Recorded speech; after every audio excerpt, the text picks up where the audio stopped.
Hey, yo, it's me, Pops Van Marmalade, and you're watching the Comics-Related Madness Network. Uh-huh. So come get some. CromCon. CromCon.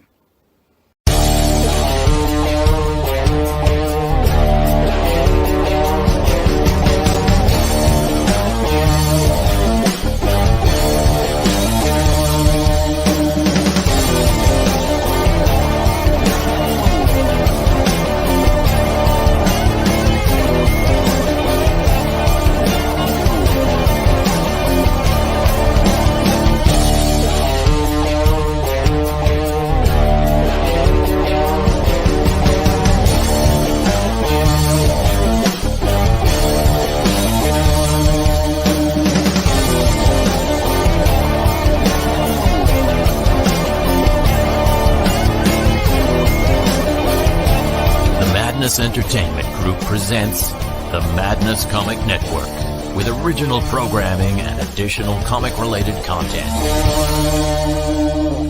Hey, we want to shout out to our sponsors, Daytona Beach Comic Con. If you are a fan of comic books, if you're a fan of comic book conventions, and if you like meeting comic book creators and getting comics and comic-related stuff, then you need to make your plans to attend Daytona Beach Comic Con. This year's show is September 9th and 10th. Silverline will be there, so you should make your plans to be there too. We'll see you there. If you like comics and find yourself in the Orlando, Florida area, doesn't everyone come to Orlando at some point in time to see the House of Mouse? But when you're here, you need to make it a point to visit Coliseum of Comics, especially the one on East Colonial Drive. They carry Silverline comics, even a limited edition Coliseum of Comics version of our comics. So, when you go, be sure to ask for Silverline Comics and tell them we sent you. OCD stands for Orlando Collector Deviants. OCD, Steve and Trish, they're a family of geeks who promote geek things, particularly those around the Orlando, Florida area. They're big supporters of Silverline, and we think you should be supporters of theirs too. Go give them some love. If you are an independent comic book maker and you need to get your independent comics made, you need to look no further than Kablam Digital Printing. They print our books, and they do a bang-up job. They're not only trusted by Silverline, but many, many independent comic book makers. Head on over to kablam.com and see for yourself just how easy it is to have your comic printed by them. And tell them Silverline sent you. Hi, this is Tim TK, host of That Silverline Show on Tuesday. Join us at 11 p.m. Eastern, 8 p.m. Pacific every Tuesday night as we discuss pop culture and the joys of making comics. Hi, I'm Barb Kilber, co-host of Silverline's Wednesday Wham. Join us each Wednesday nights as we discuss comics, literature, movies, and anything else that may catch our attention. I'm Roland Mann, and I host Silverline's Silver Sunday. Join me every Sunday at 8 p.m. Eastern as we make mine Silverline.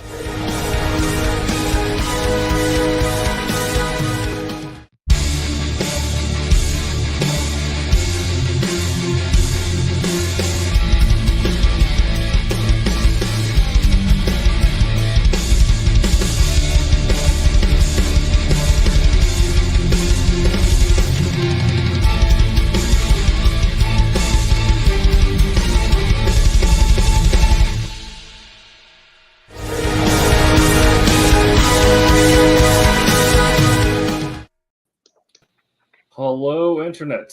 Welcome back to That Silverline Show on Tuesday. I'm your host, Tim TK, and I'm joined, as always, by David Rios. Hi there. Cassisi Harris. Hey.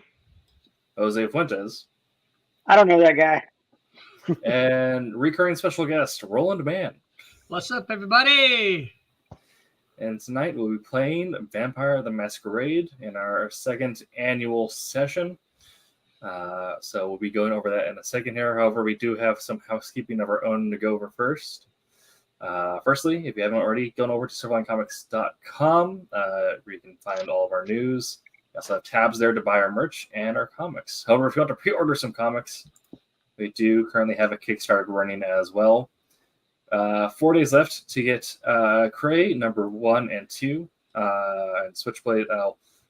Grant number 2, Switchblade number 3, but the series is cut up to that point. So if you want to get some back issues as well, throw those in there. We have 4 days left, and we need a little under $700 left to go on our goal. Again, these comics are already completed, so pretty much all we're doing is pre-ordering book, you're not backing a pipe dream.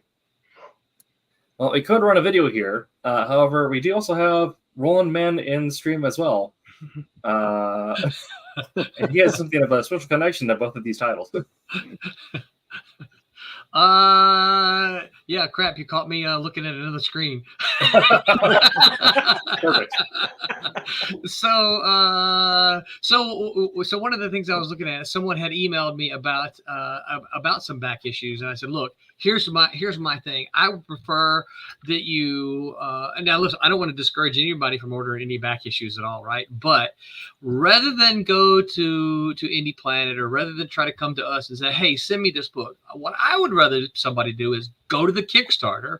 Here's the deal. They're going to get a better deal anyway, but go to the Kickstarter, back something on the Kickstarter, and then go to the add-ons and add those the comics that you want as back issues, because they're all available, right? All you got to do is say, hey, I want this back issue or that back issue, or say, hey, I want 5 back issues, and then you get a good sweet deal.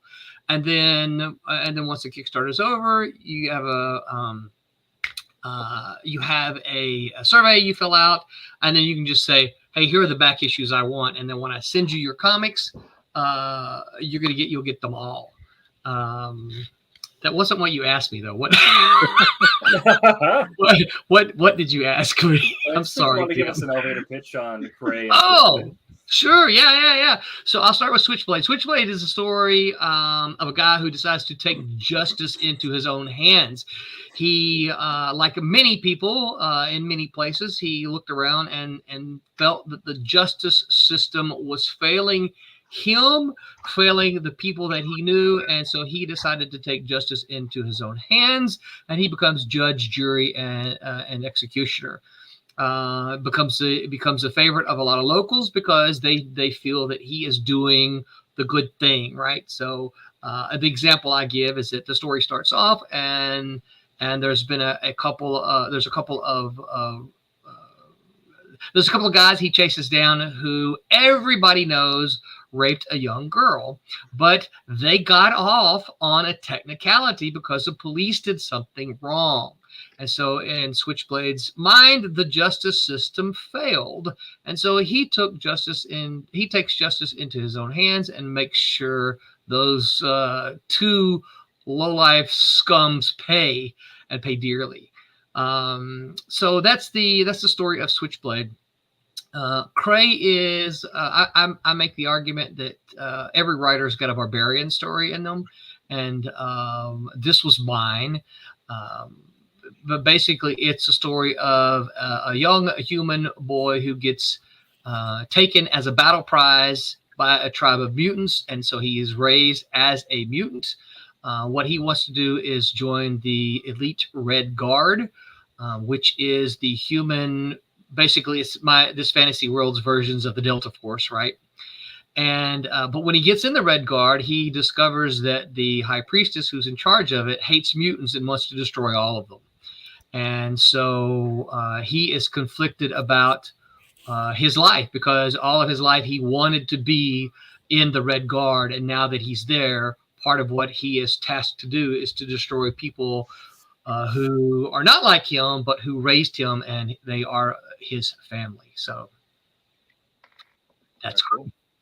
Yeah. So, Roland, since you have a good outlet here, do you happen to have those nice shiny Oh, dude, that you I can happen show? to have them right here. These are gorgeous. Oh my gosh, these are so beautiful, right? Look at this. This is the Cray one. Look how gorgeous this thing is. That's freaking awesome. Isn't it though? And of course, this is the one for Switchblade. There we go. Hold it still. Is that Mike? Is that Mike's work? This is Mike Belcher. Mike Belcher did this cover. Nice. Mike Belcher did it all. Mike Belcher did the pencils, inks, and the colors for this one. Nice. This one is Stephen Butler pencils, Ken Branch inks, and Jeremy Kahn colors. Let me see if I can hold it still. You know the frustrating thing about these, though, you guys, is that these look so gorgeous, But man, you cannot photograph these. You can't scan them. They just don't photograph well. And we have tried. BJ's taken pictures any kind of number of ways. And you just kind of have to see them moving, you know, to get really an idea of what they are. But what I want to add, and make me go away. What I want to add is you can only get these through the Kickstarter. And so if you're like, oh, you know, I'm just going to wait and I'm going to pick up that sweet foil cover later, I'm sorry, but that's going to be unavailable. The only way you're going to be able to get that is to talk someone who got it from the Kickstarter into selling you their copy, right? Now, the creators do, they get, the creators get a copy or two, depending on kind of what they do. So there are a couple of others out in floating around, but that's it. The creators get their copy, and then those who backed the campaign, back that reward, get that copy. There are going to be no others like that. So, you know, somebody mentioned to me I'm sorry, I'm rambling on. I just got out of class, so I'm wound up, you know. You're teaching, bro. Somebody mentioned to me the other day, or they asked me the other day, well, how many copies of that was printed? And I'm like, you know what? I don't know that off the top of my head, but I have access to all the orders still. So I'm going to, not tomorrow, but I'm going to go back and go over all of our Kickstarter campaigns and create a list that says, here's how many of each of these Kickstarter exclusives are in circulation. You know, there clearly, you know, some of the Kickstarters, you know, had more backers than others, so they won't all be. It's not all going to be the same number. So I'm not going to be able to look and say, oh, well, every Kickstarter has, you know, 100 foil copies or 50 foil copies or something like that. Each of them has a different number because it's based on the number of backers that we get. So, yep. But someone was asking me, and I'm like, because they said, well, I'd kind of like to know how many are out there, because how rare is this thing that I have? And I can tell you that they're pretty rare, and so, but I don't know the exact numbers, but I'm going to look those up for that person who asked me, and for me, because I don't know. Well, that's I got my Chrome covers for obsoletes, and I don't sell them. No. Right. Yeah, that's me. I got my 2 copies. And I'm like, because my mom asked me, she said, can I have this copy? I said, no, you didn't back, because I gave her a copy, you know, one of my comps, I gave her a copy. And I said, no, you didn't back the Kickstarter. That's fantastic, Roland. So you're like, mom's like, oh, I'd like to have that Chrome one. You're like, no, you didn't put it on this. So I gave her the regular cover, so she still got a book. I told my mom a long time ago, because my mom was always supportive. You guys have probably heard me tell the stories. My mom was always been supportive of me, so I told her a long time ago. I said, Mom, as long as I get contributor copies, anything I do, I'm going to give you a copy. You're never going to have to buy anything that I do. So, so I do that. Mom gets contributor copies. I've got a little box I stick things in when I get them. So, well, yeah, but she didn't get the foil. Yeah, that's good. I think that's a good thing, Jose. Well, that's why I wanted to bring it up is, you know, if you're looking for something and you want to get the add-ons, this would be a great thing to do, because it's extremely limited. There is no, you know, no extra cost. We're going to print X amount, and then they'll stick in stock. It's per order. Yep. And the things from what I've seen online and through our conversations look nice. I am excited and waiting to get my copy. I know it's in the mail. My copy of the Kalis foil cover. Oh, yeah, those are coming. Those are coming. Yeah, I'm excited on the. I might have the cat and mouse one right here too. I thought I did, but I don't guess I did.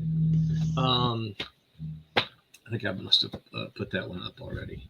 Yeah, and you know, and Dave, you'll certainly get this, because you know, one of the things I know that you've seen as well is that Ultraverse group. One of the things I see those Ultraverse fans looking for all the time are those the rare hologram covers. The hologram covers and all those foils. special foil covers from the Ultraverse, because there weren't. I mean, there's a whole lot more of those printed than what we're printing, but they're looking for them because they're hard to find. The others, you can find all the other stuff in the dollar boxes, but those foil covers, those are rare. Yeah. Yeah. Actually have.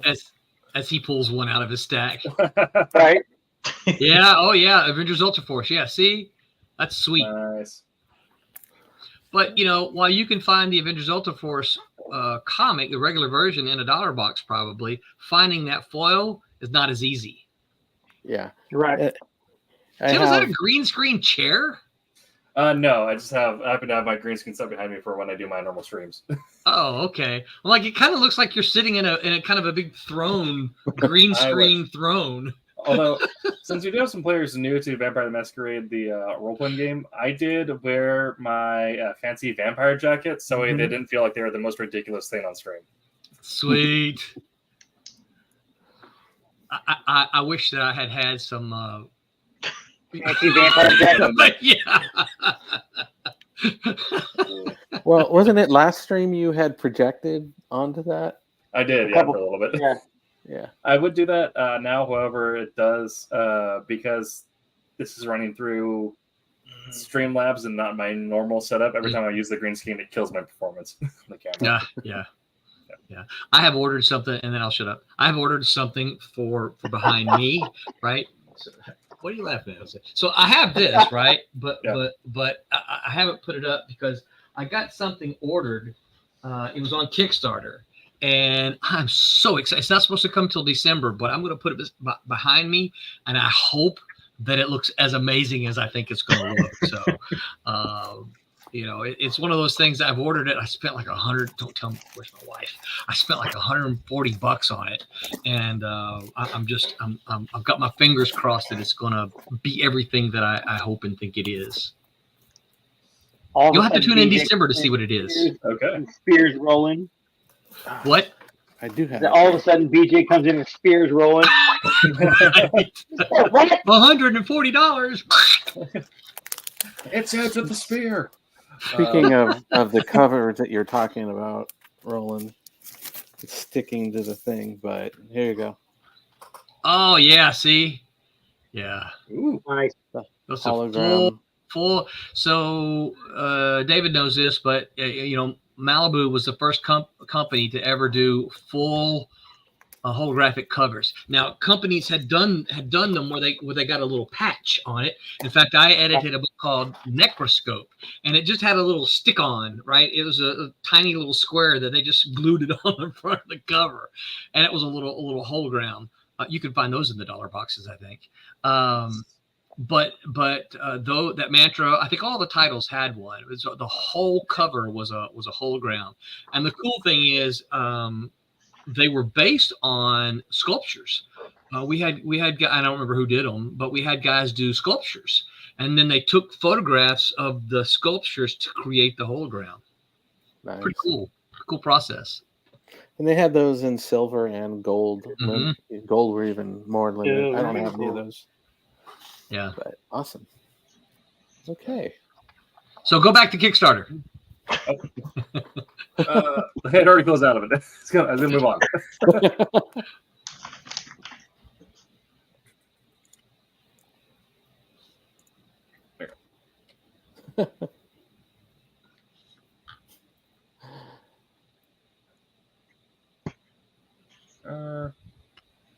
Oh, you guys are so quiet. That's just too much. There's still okay. That much quiet means something's wrong. Oh, we got a new backer. Excellent, sweet. Just in the time we've been sitting here talking. Yep. Since you've got it up there, so one of the things I have noticed is that let me see if I can actually open something real quick. Is there's still a lot of original art left? It's kind of funny because I think this happened for our last campaign as well. Is that a lot of our original art goes goes pretty quickly, but I don't know if the folks who usually pick up our art have are saving for Christmas or what, but we haven't. Try to see if I can find out which art's still left here. I know that cover. Yeah. Is that one still up? I'm about to say. Oh yeah, yep. It's still available. So anybody interested, catch Jose when he goes to a convention, and I'm sure he'll sign it for you.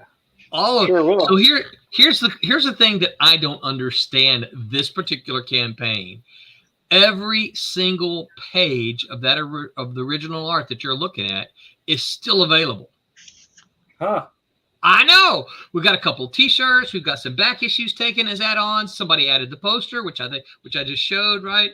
But every single page of the original art is still available. And Jose, we just I don't know if you saw it, but we just added that Jose is has offered up to do some sketch covers. So I've almost got those ready. I started working on them. But I'll have those ready to be printed at the conclusion of the campaign. So we'll get those printed. We'll mail the blank sketch covers to Jose. He can then draw your choice, whatever you want. He'll draw that in, and then we'll have that by the time fulfillment comes in December. So I know a lot of the backers like to get a request for commission and stuff, and so Jose has stepped up to the plate with a big Louisville Slugger in his hand and said, "I got you." Nice. Sure have. I enjoy doing them. I think they're fun.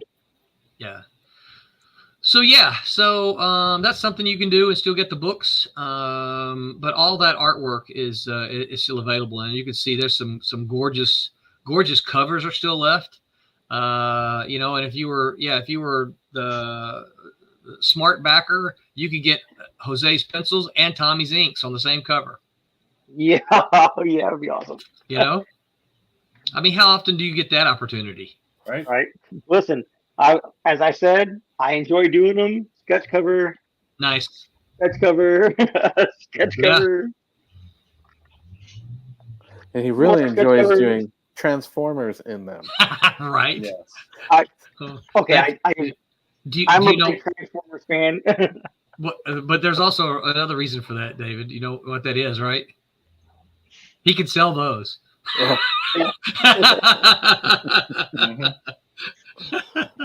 He goes to a show and people say, "Ooh, Transformers! Here's money." Yeah. Maybe he'll slip a little Bumblebee in the background or something. I've done Bumblebee. Remember that, Roland, when we did Tampa? I did that for.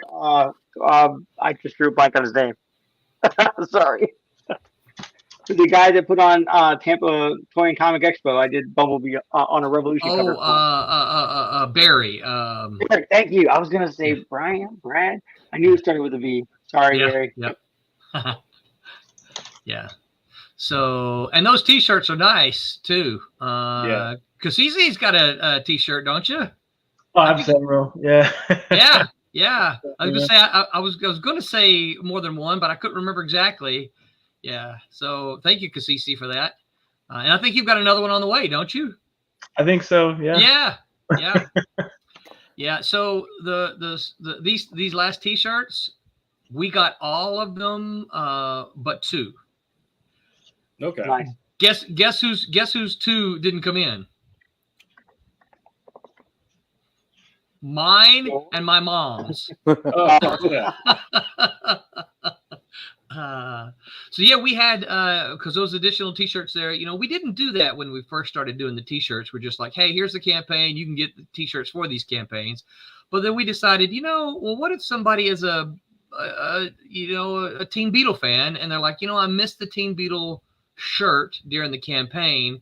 I'm going to back, Switchblade and Cray, but I'd kind of like to have the Teen Beetle shirt. So I'm going to get that now, And so we actually, this last, I think y'all probably saw the video that BJ made. We actually had people order. I think there was a Teen Beetle. I think there was a Trumps. So that was me. That was you. Okay, cool. I ordered the Trumps one. So yeah, so that was kind of a cool thing that we did, I think. Okay.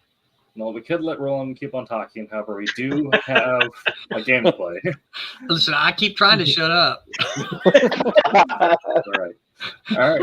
So, like I said earlier tonight, we'll be playing Vampire the Masquerade, same as last year. This is a game of role-playing like Dungeons & Dragons or Pathfinder. However, our players are not heroes or adventurers. They are, in fact, the monsters of tonight's tale. And we will be using the new Nexus system put out by Demiplane. If they want to sponsor us, that's definitely an option they can look into.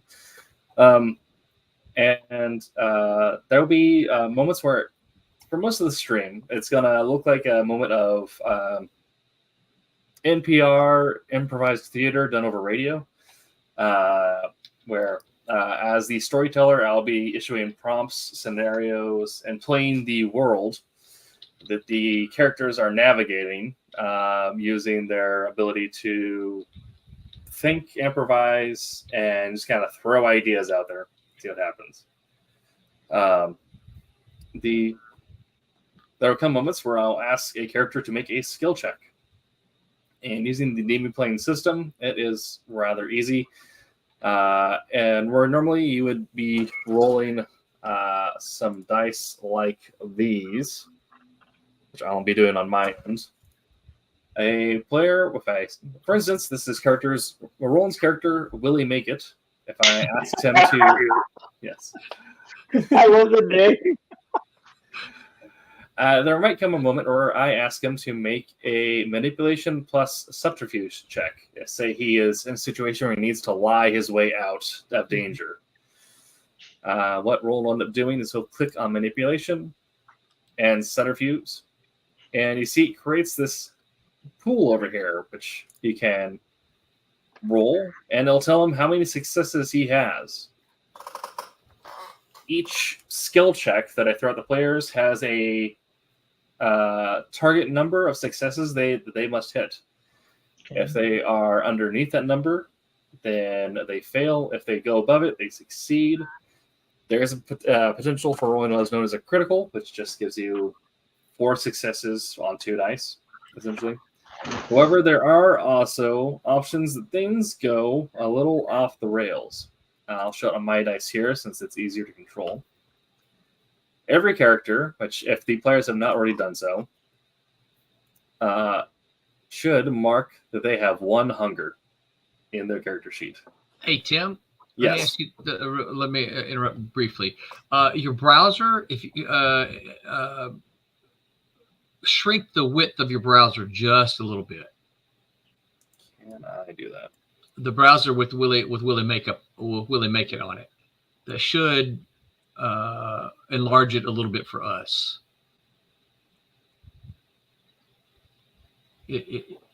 Usually if you, Okay. Yeah. All right. Thank you. Yeah. So every character should have 1 hunger ticked off.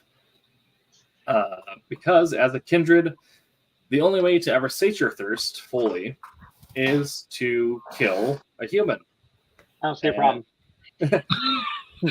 And of course, in modern day society, where killing people oftentimes raises questions, Kindred Society has put on a series of rules and regulations regarding when and how it's okay to kill someone without drawing the attention of every single law enforcement agency in the world. And there are chances that your hunger as a vampire will cause you to do something not great. If using the blood die, the red die that will show up in the character's pool, they roll a skull when they fail a test. Or if they roll the critical symbol, it's the ankh with 2 teeth attached to it. During a critical success, they have a chance of doing what's known as a bestial failure or a messy critical. In which case, the hunger takes over the kindred and they lash out in a way that is the definition of monstrous. And we will improvise what that looks like at the moment to be appropriate. Okay. So let me see if I can't force one here while I have this pulled up. We'll just create that same dice pool, manipulation plus subterfuge. Go. So there's 2 successes, 1 on the hunger die, 1 on the regular die. We can ask it to re-roll that if need be. That's interesting. Okay. That's just going to be the same thing. But you can see that the skull there on the hunger die, so if for whatever reason, of course, it's not going to do it when I want it to. But the same deal will happen where you'll see a skull in there or you see the critical success symbol on there. And in which case, if you see that, ask the players to let me know since I cannot see their dice rolls from my end. I was going to ask you. So I just did I just went through the steps with you and rolled the dice. Can you see what I rolled? I cannot. So I'll be asking you to tell me what you see after you complete each roll. Okay. So for me, so for that, what I saw, I have 6 successes. In the well, you close that, and then the details. There's 3. Right. So, mine looks different than that. The first little diamond should be all the ones that's like a 2 through 8 or 9. So, right. So those rolls don't count as success or. Yeah. So if it's just the regular diamond with the dot, those are a fail. If it has the Ankh, that is a regular success. Okay. If it has the Ankh with 2 stars or 2 teeth next to it, that is a critical. Okay. If you have 2 criticals, you create a critical success, which doubles the amount those dice count for. And if it has a skull on there, then that is a hunger fail. Okay.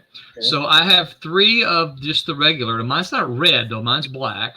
It's just got the dot. Looks like a 1 on the dice. Sure. I have 1 of the Ankh.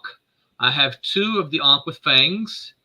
And then I have 1 red that does not have a skull on it. It has an Ankh on it. Okay, so that'd be a regular success then. Okay. All right. And so that'd be so it had ask in particular. I'll ask what the red die shows whenever roll happens. But yeah, that'd be a critical success from those 2 Ankhs with stars, and then everything else rolls together to give you 6 on the dice pool.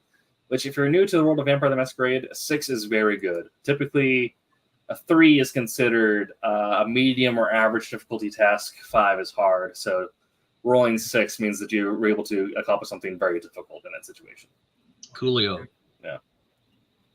All right. So developer players know how to use the dice system then. And sure. Yes. And at times, our players may want to use abilities or powers, which they'll have listed down here. These are your vampire-like abilities because vampires are magical beings. They will each give them essentially a cost here. Most powers at this level are free. Some of them might say they require a rouse check. If there's a rouse check, a player will just click this button here. It says rouse check. It's that simple. There you go. No successes. If a player fails a rouse check, then what that means is they're not able to control the hunger within them, and their hunger will increase by 1 as they are drawing on their on life to create something beyond normal human ability.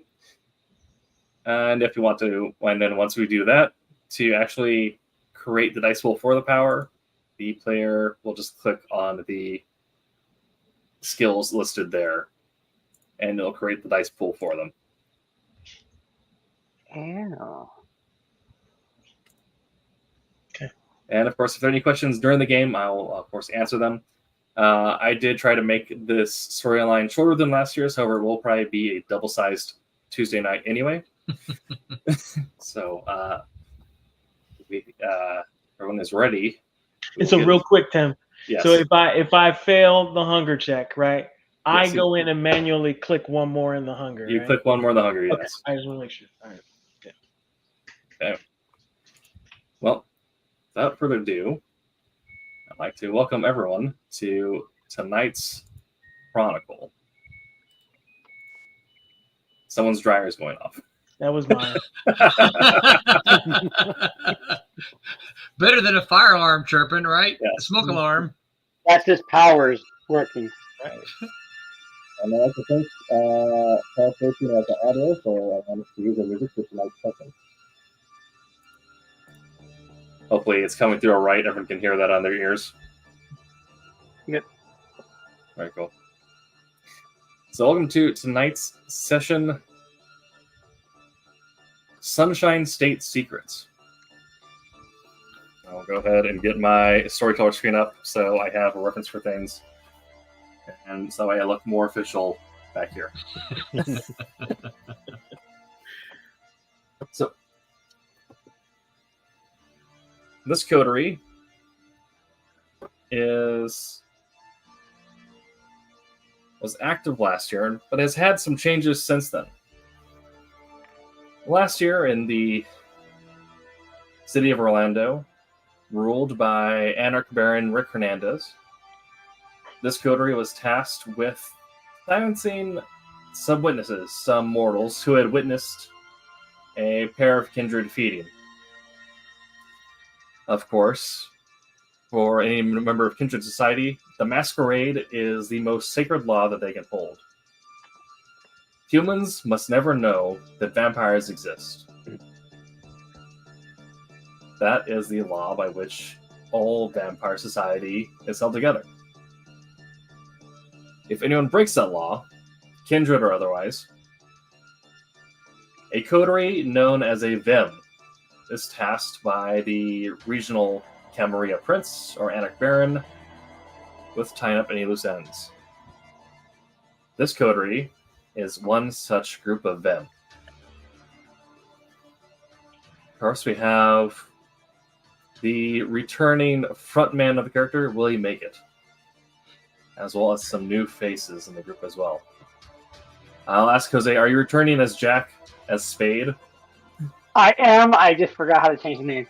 Okay. And we also are joined by returning Nosferatu Muscle, Spade. Let me do this here. Oh, perfect.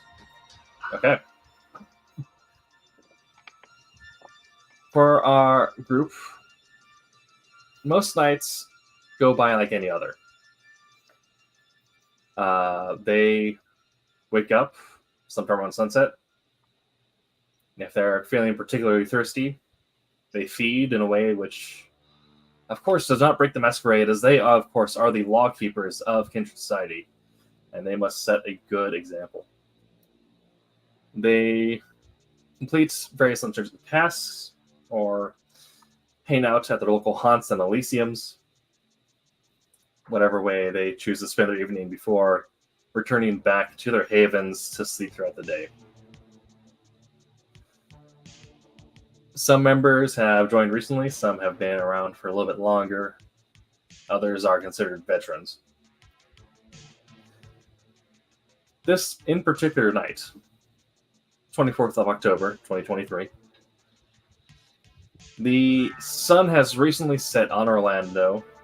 The night lights of the club scene have come up and doused downtown in the various shades of neon.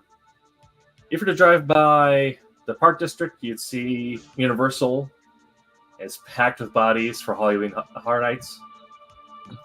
Downtown Disney, of course, has its usual slog of tourists getting ready for fireworks.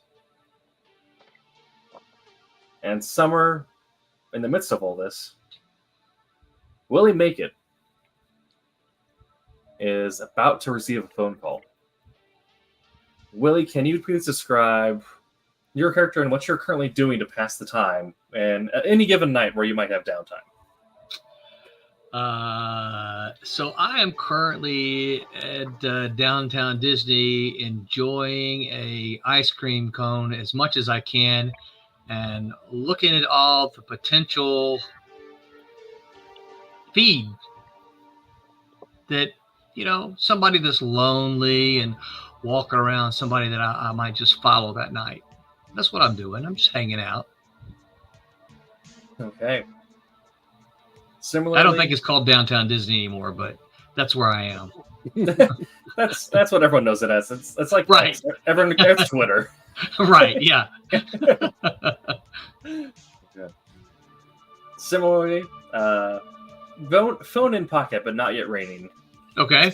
Spade is somewhere in downtown Orlando. Spade, what are you doing currently? I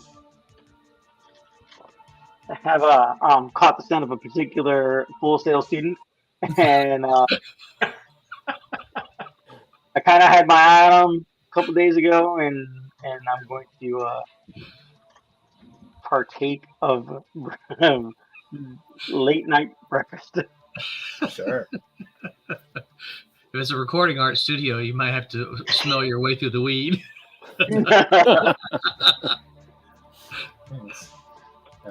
Hopefully, if you find someone who's particularly resonant with you, you can smell their vitae between the various other aromas.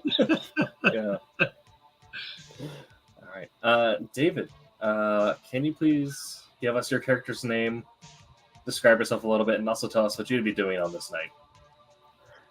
My character's name is Trey's Sharpfang, and my character would be observing the low-life, unroyal peasants out there that should be thankful that they're in my presence, because I Very well. am a Toreador, meant to be part of the ruling society. And I'm just thinking, what can I do with these measly little peasants? The riffraff. Very cool. All right. And, I'm not a writer, by the way. You don't need to be. We're here to have fun. Yeah. I would have typed that too. I'm new here. The new guy. But I was the new guy on there, but I didn't want to. I wasn't sure how long it'd take you to see it. That was fast. Yeah. All right. Cassisi, can you describe your character, your name? Tell us what you'd be doing this night. So I'm Cade Ferris, and I'm actually outside the emergency room, and you know, there are people who are at a point in their life where they would beg to kind of be taken, and I am going to offer them relief rather than rob somebody. Right? Okay. Yeah. I am looking for people. I don't like this, but if I'm going to feed, it's going to benefit both of us. All right. Yeah. You're an ambulance chaser. Yeah, I was thinking the same thing. No, I'm not an ambulance chaser. I am there to give relief. The Angel of Mercy. Finish him. Finish him. Get over here. All right. At some point into this night, after you've had time to slake your thirst, you've found your appropriate members of society to feed, portion thrall, to make a meal. You all receive a call. The voice on the other end doesn't give you time to speak. It's a number that you'll have saved, having lived in Orlando for any amount of time. Being a member of a kindred society, it's good manners to be on good terms with the Baron of the land that you hunt on. Of course, after all, it is in their good graces that you're allowed to feed at all. You hear the, at this point, familiar, raspy voice of Rick Hernandez. Of course, it's important that we say Rick, not Richard. The last person that called him Richard was staked through the heart, planted to the top of the SunTrust building, and was forced to say hello to the sun. Rick, on the other end, abruptly, without any pause or hello, how are you, tells you all in the same group call, I need my hunters. Meet me at my Elysium. Same place. You know the way. Hangs up the phone. Of course, the Elysium he's referring to is a location known as the Milk Bar, a corner of the wall nightclub in the Milk District. Out of the way, but big enough that you can pack lots of warm bodies or cold ones.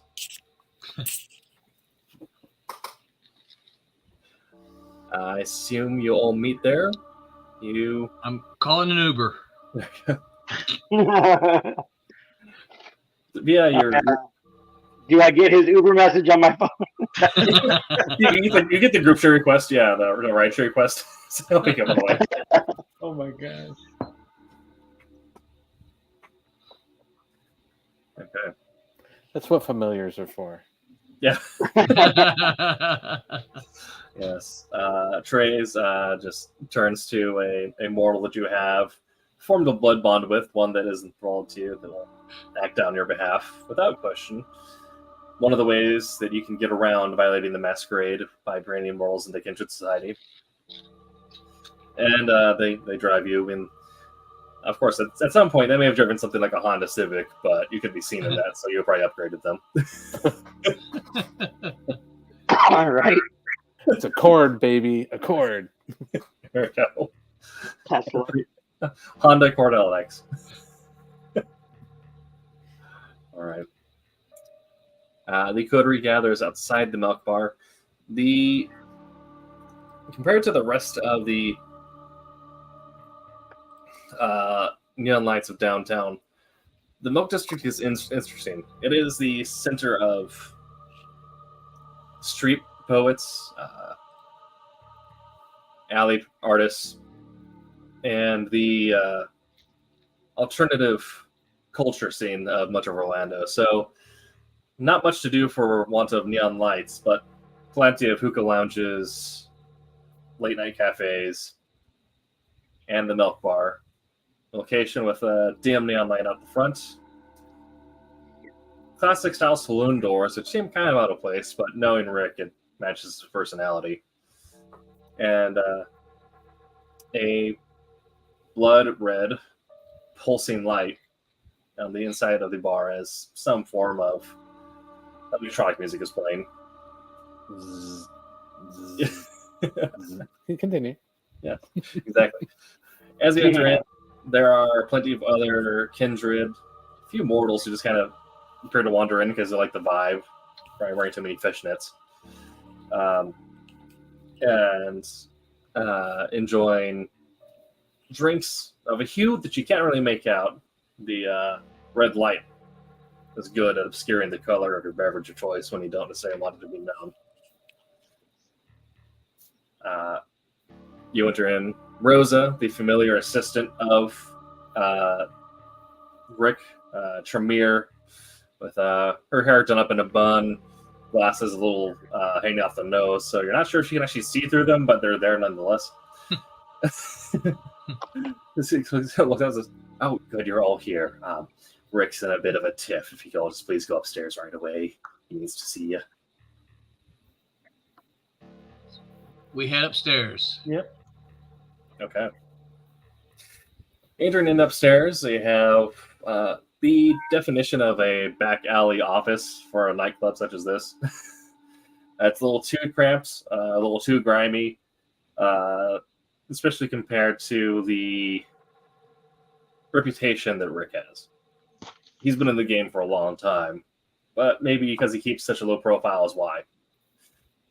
And he controls over Orlando, so the title might speak for itself. He greets you into his small office, waves you in. His hands look like they could crush the block of an engine, and his shaved head looks like the block of an engine.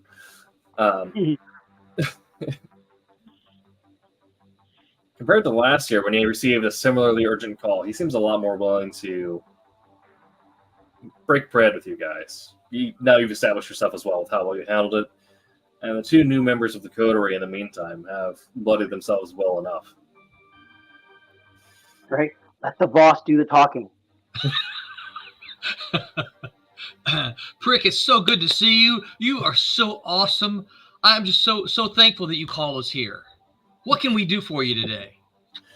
He says, Willie, all right. Just like, it's really hard to travel into a kindred, but I guess it's just the way you talk. Well, anyway, I have need of a group of your particularly talents again. There's been someone flapping their gums on our turf. Flapping their gums to the wrong people. And you all know what happened last year. We had the Second Inquisition breathing down our necks. Freaking FBI agents in my city. That doesn't stand. So this kid, Dominic is his name. He's Bruja, I think. He's been talking, flaunting around mortals. That's gonna be a recipe for disaster. But no hard evidence, you see. It's all rumor, hearsay. I only hear about it because someone else is telling me about it. So, can't call blood hunt. If I do, I've already killed other kindred. Didn't mean to talk this down this year. So, but on the blood hunt, other members of the council get a little uppity. Now my position as Baron is in peril. Now I like to keep things copacetic. I've been in power a long time, and I like to keep it that way. I think you guys want to keep it that way too, because after all, you're my trusted hunters. You get free reign. Oh, absolutely, absolutely. That's exactly what we want to do, because you are awesome.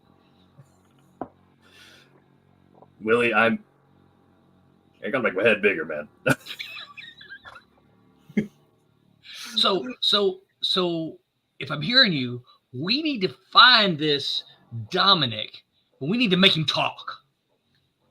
Well, make him talk to you. Maybe, get the full scope of things. If he has been, living on the loud side, rein him in. Or, he might fight. In which case, Martin's got him. Martin can take him. I know he can. I saw this guy punch straight through the door of a reinforced Lincoln one night. So, Martin's tougher than a reinforced door in a Lincoln. So I'm going to need that. If it comes to that, then make him not loud. If you catch my drift. We got it. But one question.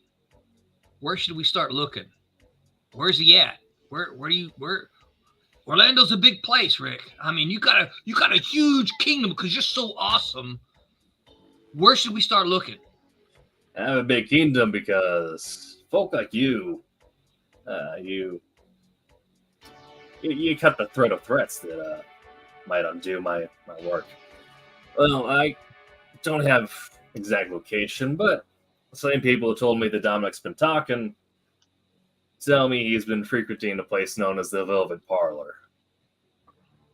It's one of our Elysiums over in Thornton Park. So, not too much of a drive. Just hopping to skip over the highway. Rick, I recognize that this person is a thorn in your side. I'm just curious. You can't call a blood hunt, if I understand it. You are calling your hunters. It seems like we have a lot to risk too. So, I realize you allow us to hunt in this area, but can you sweeten the pot just a little bit? What do we get? if we do silence? Nothing? Cece, can I get your name again? Cade. Okay, that's right. Cade. I'm gonna change it for everybody. Yeah, Cade. Dave, And Oh, I what's don't know yours? how to. Trey. I got it. Okay. Dave, what's yours? Trays. Oh crap! I just put the wrong number. Cade with a K. Oh, sorry. Kayde. Oh, of course that makes sense, Cassisi.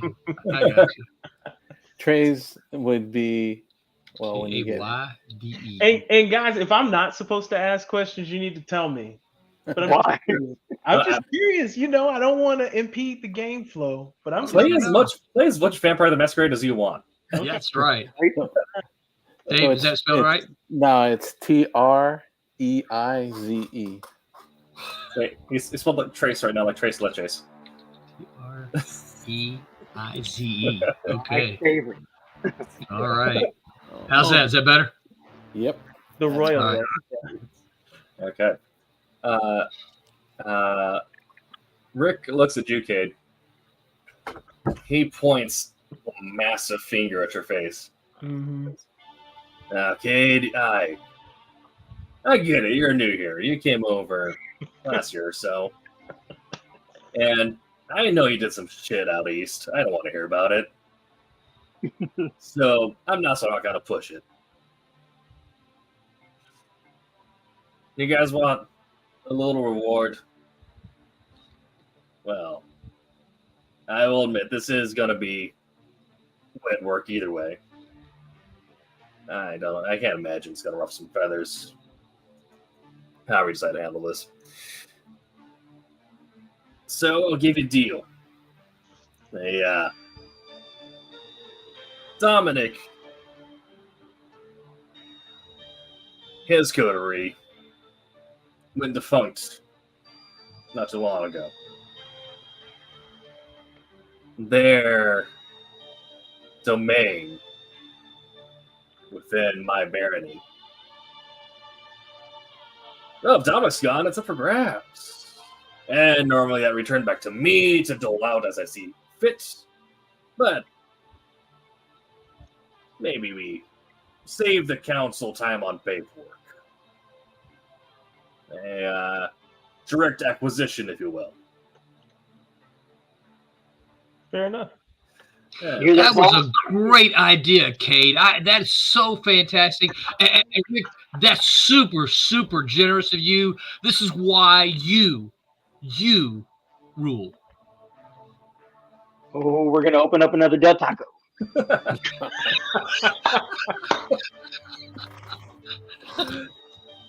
I respect that, Rick. Thank you. You're welcome, Cade. Willie, you smooth son of a king. All right, well, get out of here before you talk me out of more of my assets. All right, so we leave. Do we see Rosa at the bottom? Rosa is at the bottom. Yeah, she's working the bar. All right. I would make my way over and say something to Rosa and talk to her if she's available. Okay, yeah. You wave her down, and she gives a hand to the person she's currently helping at the bar, and then slides on over to where you are. Rosa, you are so awesome. I just cannot believe how good you are at this. You are so fantastic. You probably know why we've been called here. What can you tell us about this Dominic character? Do you know anything about him? Oh, Willie, a sweet talker. Yeah, I know a little bit about Dominic. Not much beyond just kind of the rumors that some of our regulars are spreading. Apparently, he's been talking with mortals, but he hasn't enthralled them. So they're just walking around knowing about our business, and that's dangerous. That's very dangerous. You're so right. Yeah, I mean, and he knows better. He's been in the game for a long time. You can't just, tell people about what we do. Otherwise, we're going to have First Light CIA, FBI, the Orlando PD, for what good they are, coming swinging by our businesses, shutting us down, and next thing you know, we're all getting shot with inferno bullets, getting staked through the heart. One guy the other day, someone shoved garlic in his mouth. It didn't kill him, but it tastes horrible. We can't have people knowing about our business. Otherwise, it sets, a fervor up, and then, it's lights out for us. And, we can't have that. We're barely struggling to get by as we are. The Camarilla just took over Georgia, and they're trying to pressure us down here. Yeah, man, that's. Now this Dominic, he hasn't given you any personal problems, has he, Rosa? Because we'll take care of that. I haven't seen him a day in my own life. Okay. All right. Well, that's good. That's good because he'd be in for a world of hurt if he had bothered you. Oh, Willie, I know you're the best. That's why you're the best, Willie. Here, I'll tell you what. And she pulls out a martini glass and pulls out a bag of O negative, pours it in, and slides it to you. Oh, Rosa, you are such a sweetheart. That's why you're my favorite. Top shelf drink? This is why you don't let the dregs of society run rampant. There must be order. The royals must oversee. Trays are sounding an awful lot like this Camarilla, but I get it. You're old blood. Your family's one of them weird. I kind of look at myself and, I'm not Nosferatu. I'm already half hideous. Just hood up, trying to keep the shadows from people have seen how ugly I look. And you say that, I'm like, yeah, what he said. Trays, I get it. Yeah, you sound like one of those Camarilla, but I get it. Your old blood, your family is one of them Ikata projects. You're born into it, and then you're killed further into it. But I get it, all right? But don't talk that way around the gang girls, okay? You're going to scare them off. Very well. Very well. All right. Well, you boys get going. All right. I'm sure you got a long night ahead of you. Thank you, Rosa. Thank you this for your time. drink was so good. Oh, thank you. I mixed it myself. I watched you, and you're so good at it. So good. All right, so we take off. We head towards. We make our way towards. I guess outside. You guys ready to go to the Velvet Parlor? I see no reason in beating around the bush. What do you think? Oh yeah, right. Yeah, head that way. Yeah. Let's go. Trace, you wanna get us a ride, or can we all fit in my Honda Accord? Have my servant take us in? Yes. Trace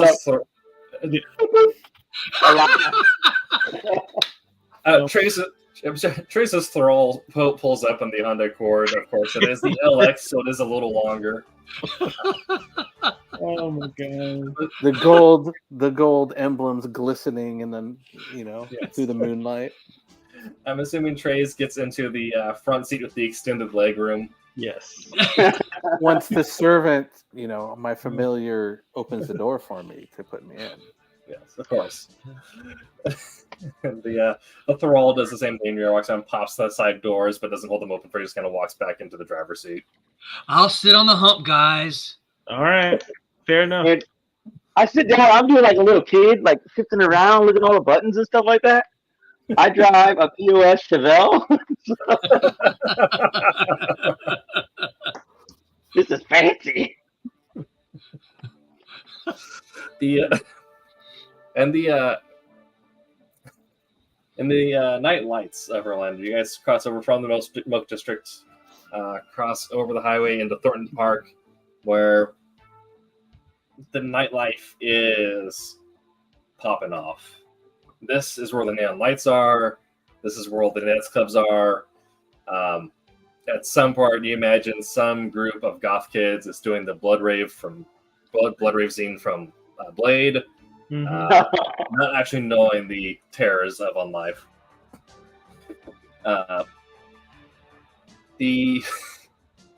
neon from these multi-story buildings, the clubs that are having that have multiple dance floors stacked on top of each other, as well as the shopping emporiums, glisten on the gold side of the gold trim on the modified Honda Accord. Okay. With fine Corinthian leather. Right.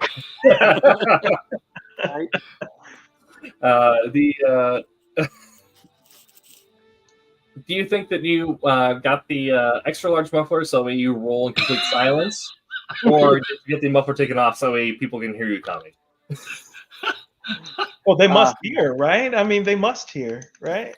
Your presence should be announced no matter where you go, right? That's genuine Italian exhaust. Okay. Genuine. No Spence. Oh, are we riding on? Was it riding on 12s or 26s? Yeah, 26 thin white wall, straight pipe exhaust with the chopped end, so you can hear the.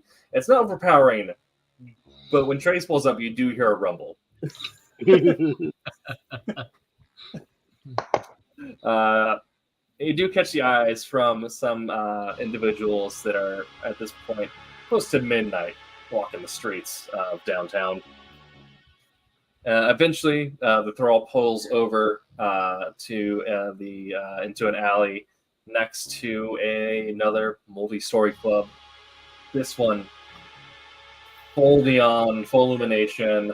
The bottom floor is all windows all the way around, and it is a vibrant dance floor. Mm-hmm. Second floor, stone wall blocked out. We're in the alley? You're in the alley next to it, yes. Yeah. And the thrall has put into park and has started walking around and opening the doors for you. And, of course, take your time to stand and guide out trays. From the alley, is there a back entrance? There's no street parking, so the alley is it's parked next to the sidewalk, essentially. Yeah. Okay. Yeah. So how do you guys think we should approach this? I don't think we need to like go in as a big gang. We might, set off some people, some alarms. People might get scared of us. I'm thinking we ought to split up. What do you guys think? It's a nightclub. Don't people come in groups to a Dominic looks like? Yeah, but not like us. I mean, come on. We're awesome. Our awesomeness is going to precede us in the door. Very well. I mean, I'll go first. We can get more information if we split up. I'll split up, but I'll go first. Okay. You lead the way. All right. That's great. I like that. Be a leader. I like it. Awesome. If I look towards the entrance, what do I see? So looking towards the entrance, it is it looks like this is a pretty popular party scene. The front wall, the front wall of the first floor is all window all the way down. In the middle of that is a what looks to be well-maintained, straight black double door. Through the windows, you can see that there is a dance floor in the center of this club, and what you assume is a bar on the far end. It looks to be that next to the door there is a bouncer guarding it on the side facing you. On the inside is what appears to be a group of individuals who are patting people down as they walk in, checking wristbands or issuing wristbands to individuals before ushering them further into the club. Are there people? Is the dance floor crowded? The dance floor is very crowded. Okay. It looks to be that there is a little bit of a line, but not much. Okay. It looks to be like they're running a pretty efficient shop. Could I have someone actually real quick for me? If you're looking at this, for find the right tab here. There it is. All right. If I could have Cade, let's get the first check of the night here, since you're the one who actively looked in the window. Yep. Can you please roll wits plus awareness for me? Click on your wits, right? Click on the dice pool for your wits. Yeah, I don't. Oh, there you go. Wits plus awareness. You said. Yes. Wits and. Give me a second. I'm trying to find awareness. Oh, got it. Okay. I think I'm doing this right. I didn't do that right. Wits.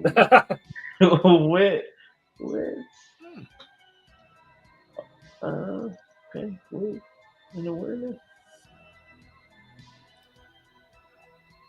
Okay, I think I'm doing this right. Yep, you hit the number in wits, the number in awareness, and then you hit the dice. So okay, got it now. Yeah. I didn't hit the number. Okay, got it. Yeah. All right, now roll. Okay.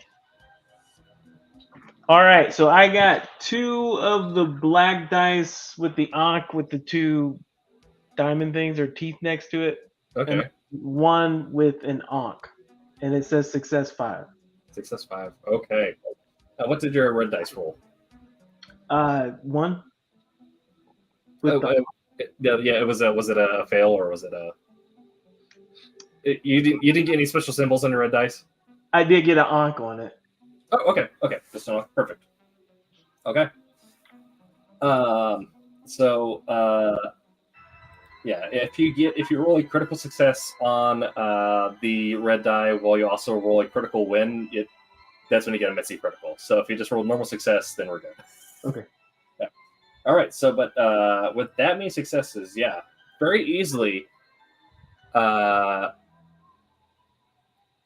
also, as a note to my players as well as to the audience listening at home, I always will try to allude to backstory, but will not actually give up backstory. I give that to the players to divulge at their own time to everyone at the table. Yep. Okay. But awareness in a situation like this, analyzing entrances, exits, pass through a room, being able to dissect a room from the outside, this is second nature to you. Okay. Looking at the window, you can see a path, and you notice that there are some individuals who are being walked behind the bar. There is on the far end of this room, where you'd imagine most people, especially most mortals, can't make it out at this distance. There's another set of doors with another bouncer behind the bar, and a select few individuals are being walked back there. Can I tell if those individuals? I mean, I'm assuming they're mortals. Like they're not. You can't tell this distance. Okay. Yeah, and especially being this new to the area, you're not sure if you recognize them. Okay. Yeah. Hey Tim. Yes. I was gonna say that I did not go through the front door, seeing as how I don't have a supernatural mask to put on. I'm gonna make sure there's nobody looking down this darkest alley, and I'm probably gonna head to the roof, soaring leap style. Soaring leap style. Okay, and I believe soaring leap it's free and just happens, right? I just gotta make sure that it's my own self. Make sure nobody's looking at me. Yeah. Okay. So I'll have for making sure that there's no one around you. I will actually have you do. And I'm assuming you're doing this in a way that's kind of sneaky. Yeah. Okay, so this will be a check because you're also soaring leap at the same time. So if you do dexterity plus stealth. Dexterity. What the hell?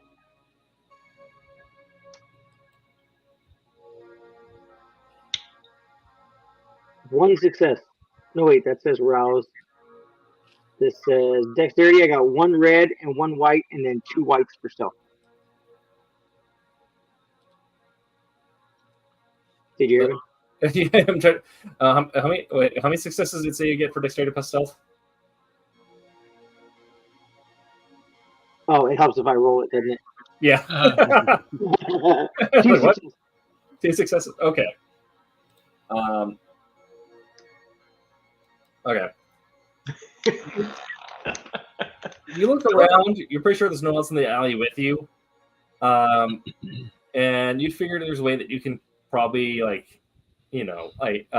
jump and then propel yourself up the rest of the way with your hands grabbing onto a pipe halfway up the building and jumping again. Okay.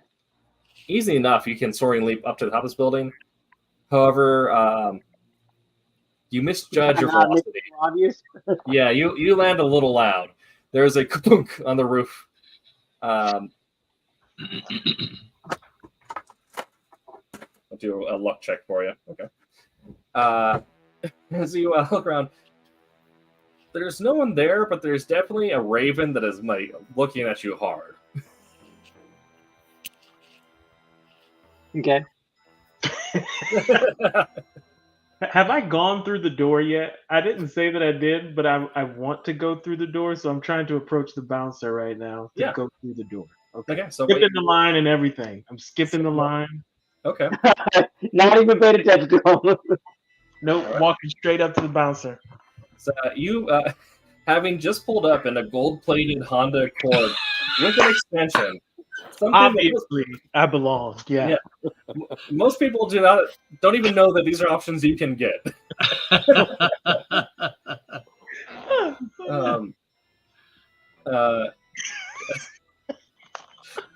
Those are not domestic mods. I might take the cake for most exotic car choice made by a player in one of my games. Trace, I think you should go in next. Oh, of course, yeah. I have a plan for that.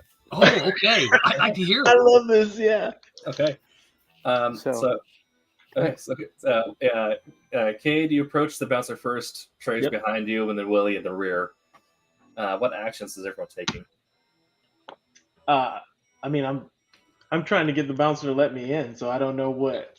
Hey, can you let me in? I mean, I'm not even gonna ask to go in. I'm just gonna try and walk by him, and what happens? Are you just gonna try to walk by him? Okay. Yeah, like to go in like I belong. I'm supposed to walk into this club. Okay. With that, the bouncer does reach out, put a hand. He doesn't touch you. He just kind of puts his hand out in front of you. Says, "It's your. Can I get your name?"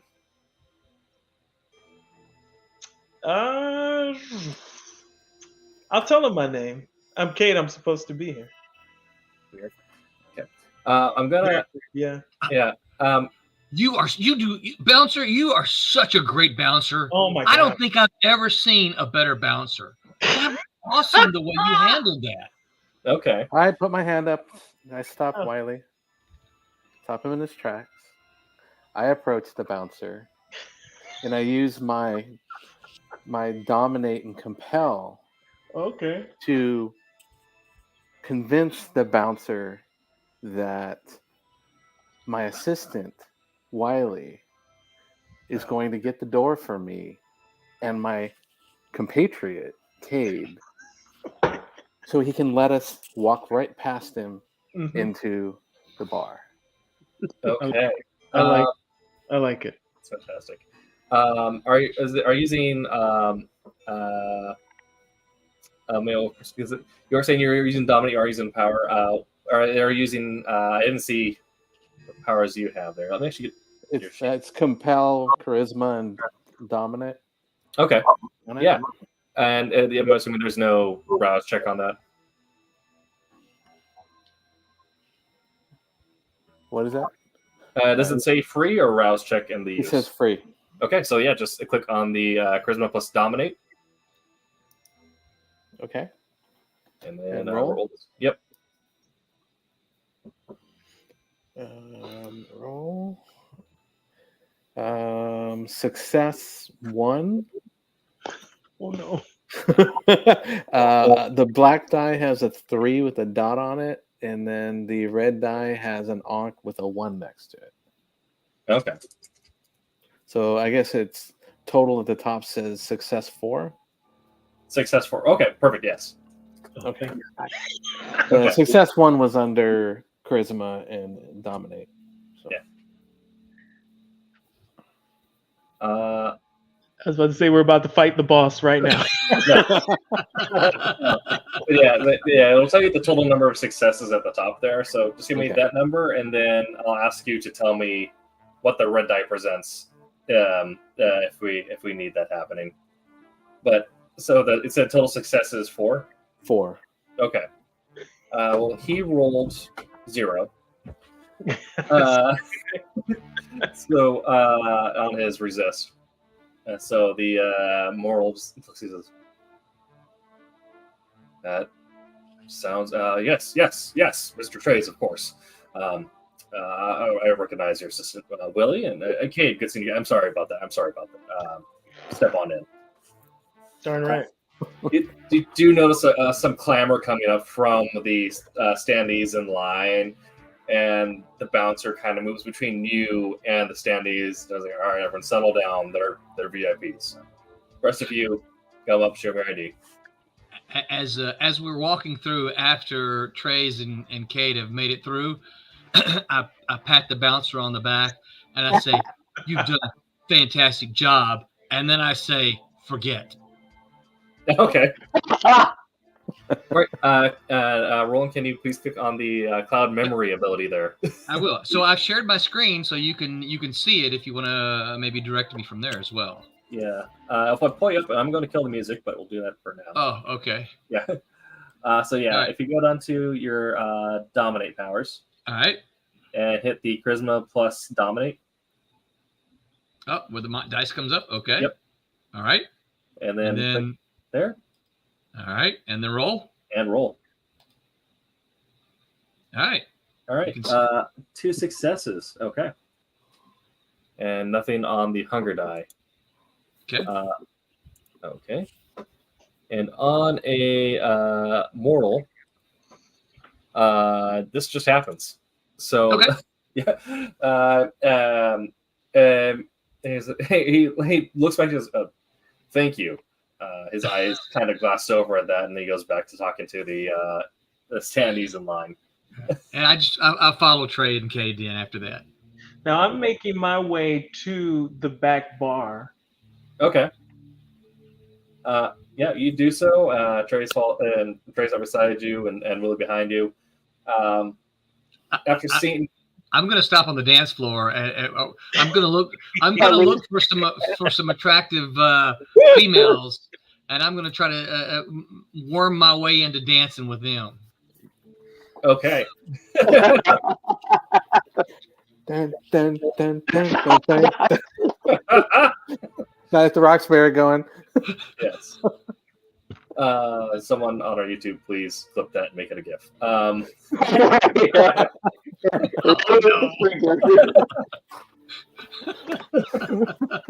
Please don't. All right.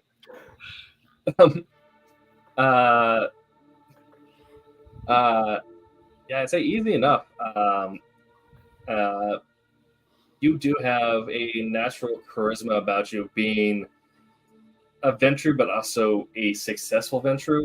Having spent so much time developing your social aura, I'd say at this point you don't even need to roll for it. You just naturally, your natural awe draws people towards you, and easy enough you're able to find some dancing partners. Butter. Yeah.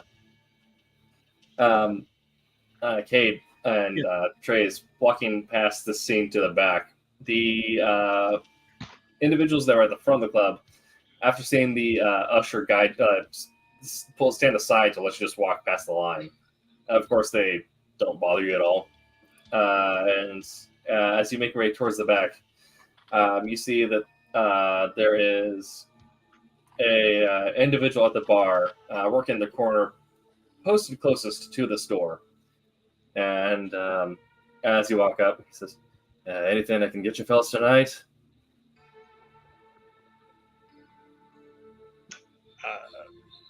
I'm going to be very direct. So I'm going to say, yeah, I'd like to go. I don't know how to. Like anything I can get you guys? Yeah, you can get me in that door over there. That's exactly what I want to say. Yeah, I want to go in the back. I guess this looks at this. All right, you guys want to go in the back? Yeah. private room session. I get that. Okay. I'm not going to be subtle at all about anything. So he looks at you and says, "Yeah, private room session in the back. Yeah, okay, I get it. Yeah, a lot of people want to go back there. You guys don't want to go back there though. I'm right here. I'm right here. Yeah. Okay. Oh, you guys don't know me? Oh, you're new in town. The guy who's dancing, he knows me. I'm Anders. I own this place. Oh, Anders. Okay. Nice to meet you. Yeah. I saw you guys come in last night. I think your buddy's on the roof still. You gotta watch out for those birds.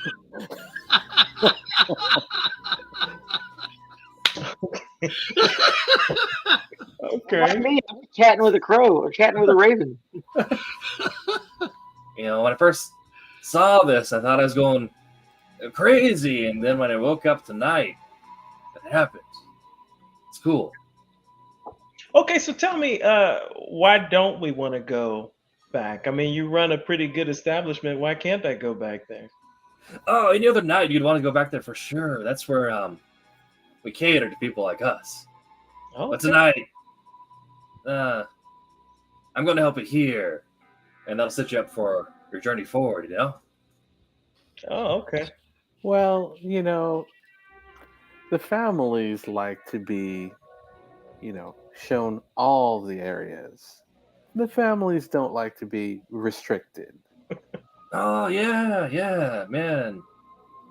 I know your uncle. Weird dude.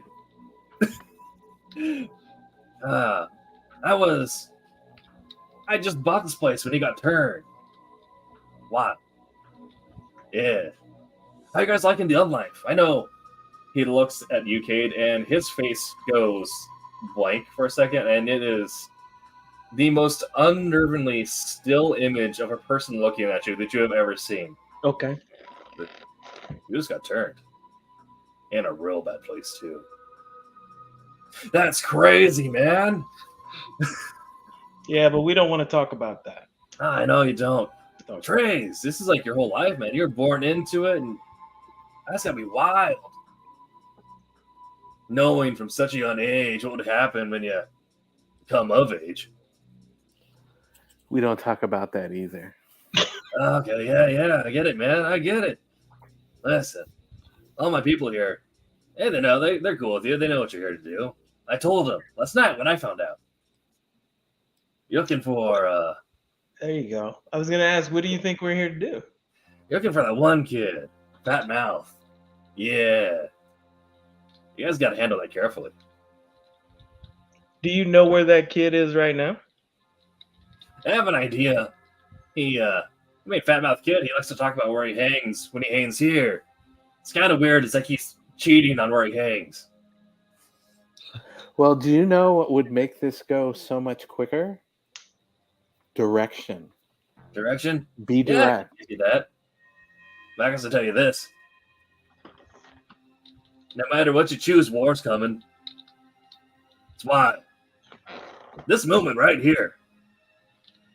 And next thing you know, boom. Orlando's on fire, man. These humans, they don't care. They don't see it. They might see it. Unless, they could see it. Well, no, all right. You guys know the waterfront?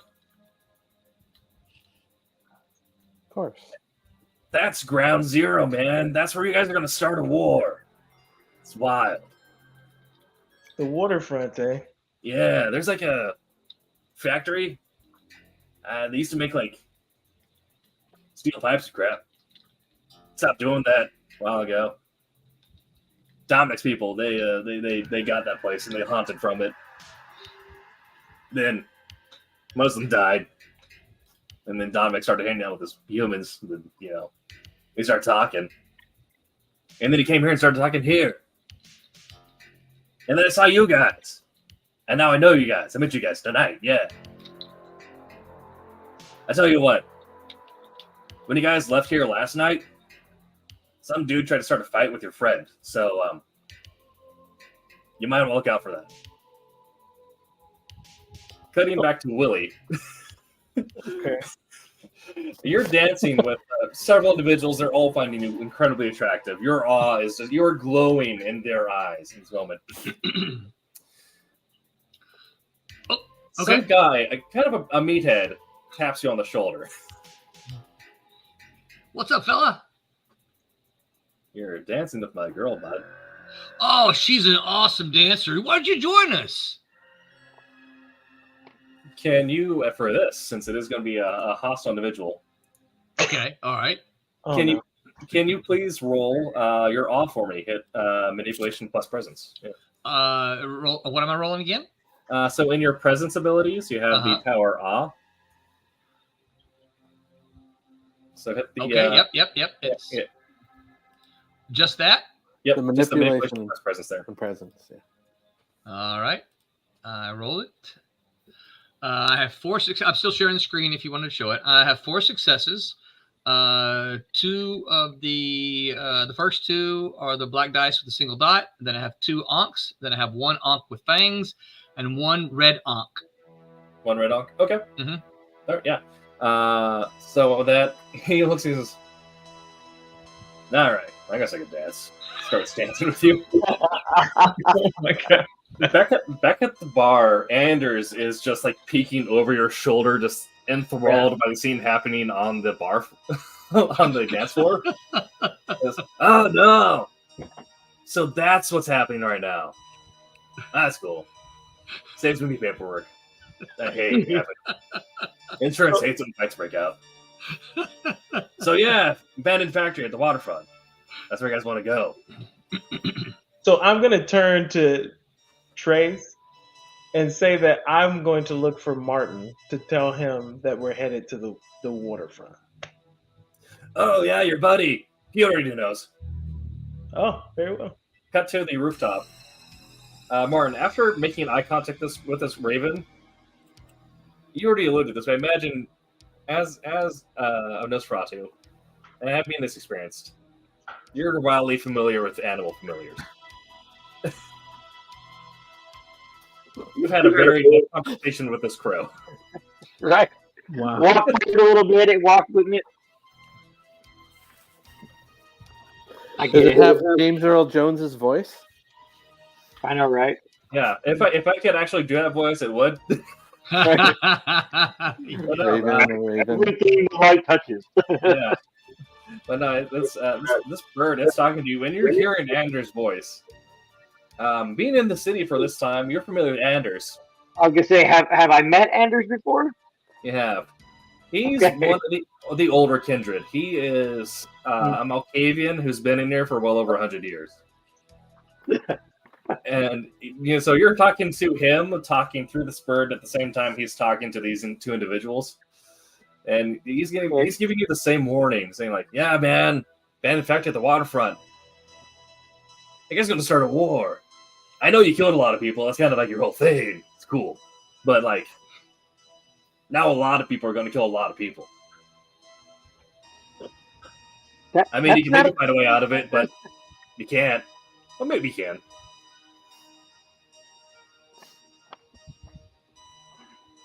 You told Willie this, right? Willie? Oh, he's fighting someone.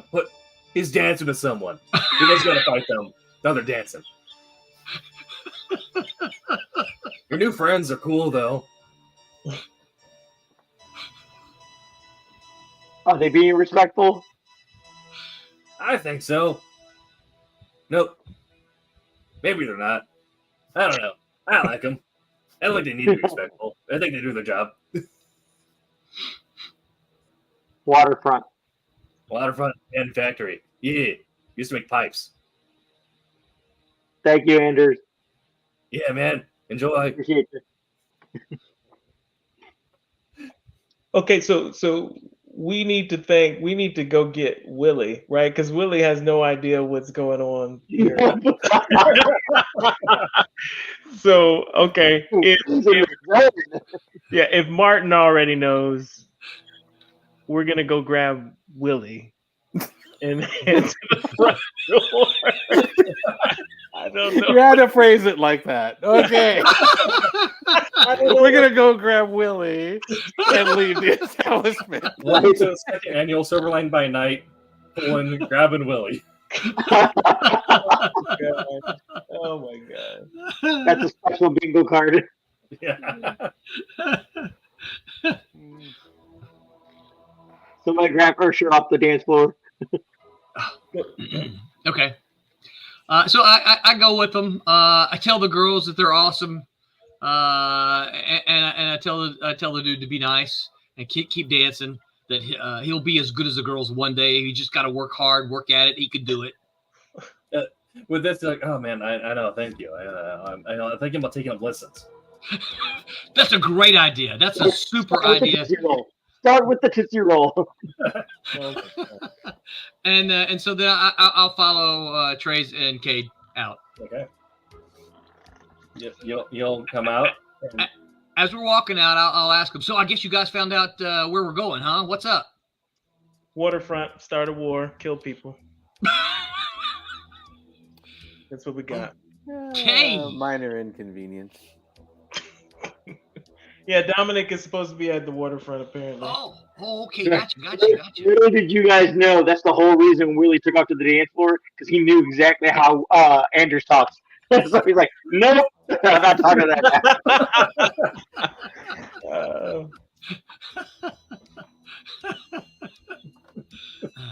All right then, Trace, you think we'd all get a ride there again? Waterfront? Sure. Let's do this. As we're approaching the car, I whistle really loud, hoping Martin would recognize my whistle. Shimmy, shimmy, shimmy, shimmy. It's just a Nosferatu shimmying down the water pipe on the side of the building. Yeah. And she comes down and meets you guys at the gold. You caught all that, right, Mark? What? You caught all that, right? Yeah. Okay. A weird guy. Yeah. Let's go. We got this. We can do this. Okay. You guys pack into the Accord again. The thrall, of course, once Trey lackadaisically gives him the details on the location, plugs it into the GPS and takes off. It's not too long before you find yourselves in the waterfront.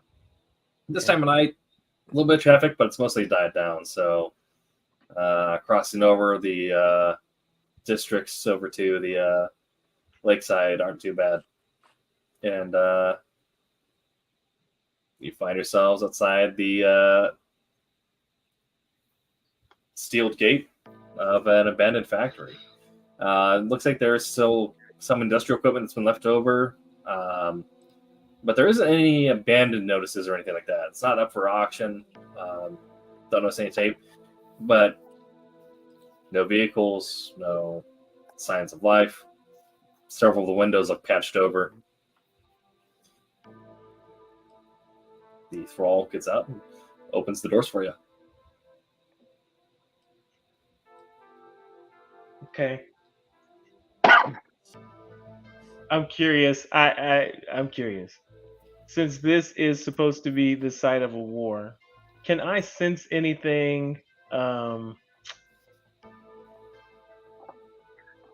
is supernatural in the area? I'm right here. Besides us. Yeah. What are your I have sensed the unseen. Okay. Is that a roll? It's free, yeah. It's free? Okay. Yeah. But it gives me two options. It gives me wits plus auspice or resolve plus auspice. I don't know if I'm supposed to click just one of those or. For this, because you're perceiving you're not being hunted, as far as you know. That's a contested roll, right? Yeah. So you click on that, and then your opponent would be the one doing resolve plus auspice. So say it one more time. I didn't catch the first part of that. So you're hitting wits plus auspice because you're the one looking. Okay. And then if there's someone who's hiding from you, they do resolve plus auspice. Okay. Yeah. So I'm hitting that and roll. Okay, I got success 6. I got One black die with the one dot in it. Oh, I got 2 of those. I'm sorry. Then 2 of the black onks. 1 of the onks with the little dots next to it. But I also got 1 red onk with the 2 dots next to it. Ooh, our first messy critical. Nice. Okay. So you are. First, let me see. Oh, all right. Okay. That's a success. You're looking around for you, given your familiarity with the subject matter, you're looking around for signs of telltale signs of what you expect a combat site might be. Objects misplaced, things are not where they're supposed to be. Cover that's placed a little too conveniently next to loopholes and through points. However, you've been kindred for a little bit, so you're also looking around for the supernatural signs of this. Animals lurking around, footprints where someone can't really stand, depressions being made in the mud without someone actually being there in front of you. You don't see any of that at the moment, but you do hear something. Whispers coming from inside the main factory building, just past the gate that you're standing in front of. Okay. Those whispers hit a little too sudden and a little too loud for your liking. They set something off. And the night's getting a little bit late. You might be getting a little more peckish than you normally would. Your hunger takes over. Very quickly, you're not in a position to actively cause harm, but moving at full strength and speed where you are right now, you could definitely pose a risk to the Masquerade. Unfortunately, you're not thinking about that right now. You're thinking that you're in a cover light environment where it's a potential threat, and you've just heard an unrecognized sound. You shoulder check the crap out of that gate and send it flying back into the yard of the factory, and then you book it. You full rolly run up to the factory doors, and you slam your back into it, posting up against the not against the door, because you know that's a bad decision, but you know you can get an off angle on that door, so if it opens, you can check their shoulder before they can see you. Okay. The rest of you, especially for Spade and Willie, having been Guardians of the Masquerade for a really long time, see your companion go full vamp. A metal corrugated fence just goes flying, and he books it. Super speed, super fast, across the factory yard before getting down into a position of cover next to this factory door. How lit is the area Martin, we you are? gotta stop him.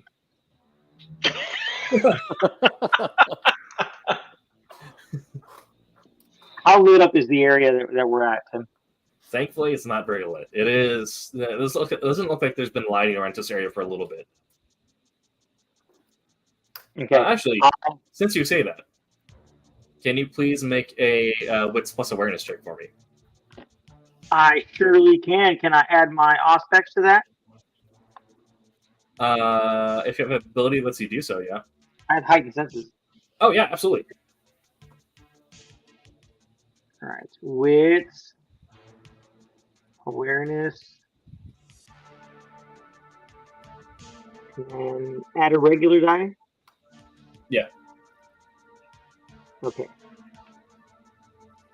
That'd be 3 successes. Okay. 2 black ops and the red with the... Okay. The overstreet lighting on this corner where the factory is built. As you're looking up to double check to make sure that no one just saw your compatriot book it, you're pretty certain that there's no one looking, but you do catch the sight of the streetlights. It's not that they're not currently running, it's that they've been spray painted black. Okay. Well, that's a good sign. I'm going to go ahead and jog up to him. Up to the lights or up to Cade? To Cade. Okay. I'm just No, gonna the look. lights have been sprayed out on purpose. I guess I should relay that information. The lights here are sprayed out. They're covered up. Oh, that's a great observation, Martin. I never would have spotted that. That is so awesome. I That's why just you keep me around, boss. look up, roll my eyes, and then leisurely walk up, following Cade. Very good. Oh my gosh. I'm conceited. Hey. They can run up there. I don't. I mean, how out of it am I? I can't think anymore. As soon as you stand back into cover, you snap back into reality. Your hunger dies down. You haven't gained any new hunger, but you've succumbed to your existing hunger because you haven't killed anyone in a while. Okay. And From our point of view, did it look like he went into flight? It looked like he went into a little bit of a fight or flight response, which for a kindred is usually a bad time for anyone involved. You step back into it, and you realize that you kind of goofed. You definitely demonstrated abilities that people don't have in public without checking. And then, can I still hear the voices? You can. Inside the facility now, as everyone approaches, you can all kind of hear it. That inside the factory, you hear a couple of different voices exchanging what appears to be laughs, jokes, small sides. We can all hear that now? Yeah. Okay. Are there any windows, any ways to peek in besides standing next to the door and listening? Yeah. Wait, so he busted the door open, did he? He busted the gate guard and then ran out to the factory door. And stopped. Okay. All right. Yeah. I got you. Yeah. So you have the large factory door. There is what appears to be a window on the wall facing you without going out and looking further on the other sides. You're sure that there are other windows or other side doors or even like a maintenance bay around the side of the factory. But just on the side facing you, that as far as you can see immediately, there is a boarded up window next to the factory door.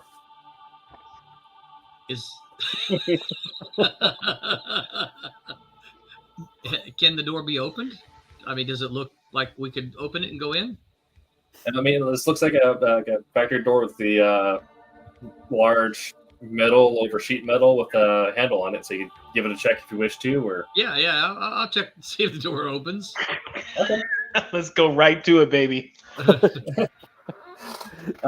You push the door and it appears to be locked. Okay. And the voices quiet down as soon as the door.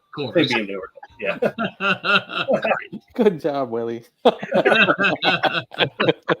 Well, that's always the question. Will I make it? All right, so the window. So I point to the window. Do we want to try busting in the window? I mean, we done announced our presence now, so. So the door did not open? Right. Which way is the door swing? It looks like it's a slide, so it's a large metal door that would slide to the left open. Oh, gotcha. Yeah. Is anybody strong enough to rip the handle off? Yeah, I'm gonna try and use some strength. So maybe some potent I body. mean, it's an abandoned warehouse. Yeah. It's an abandoned factory. So I have prowess I can add to my. Yeah. To my, yeah. So rouse check. Rouse check.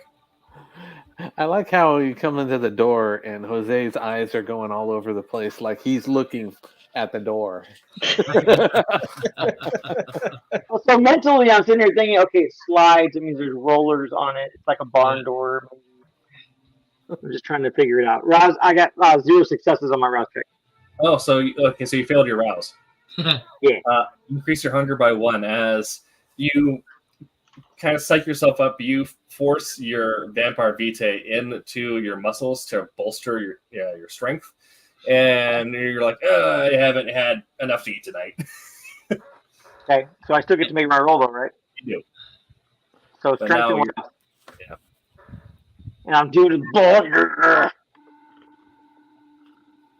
Eyes are probably glowing now for like a second. You can do it, Martin. Come on. I know you can. Fangs all brought out. What do I roll, Tim? Just strength? So this will be for this. You're going to do strength plus probably athletics plus prowess.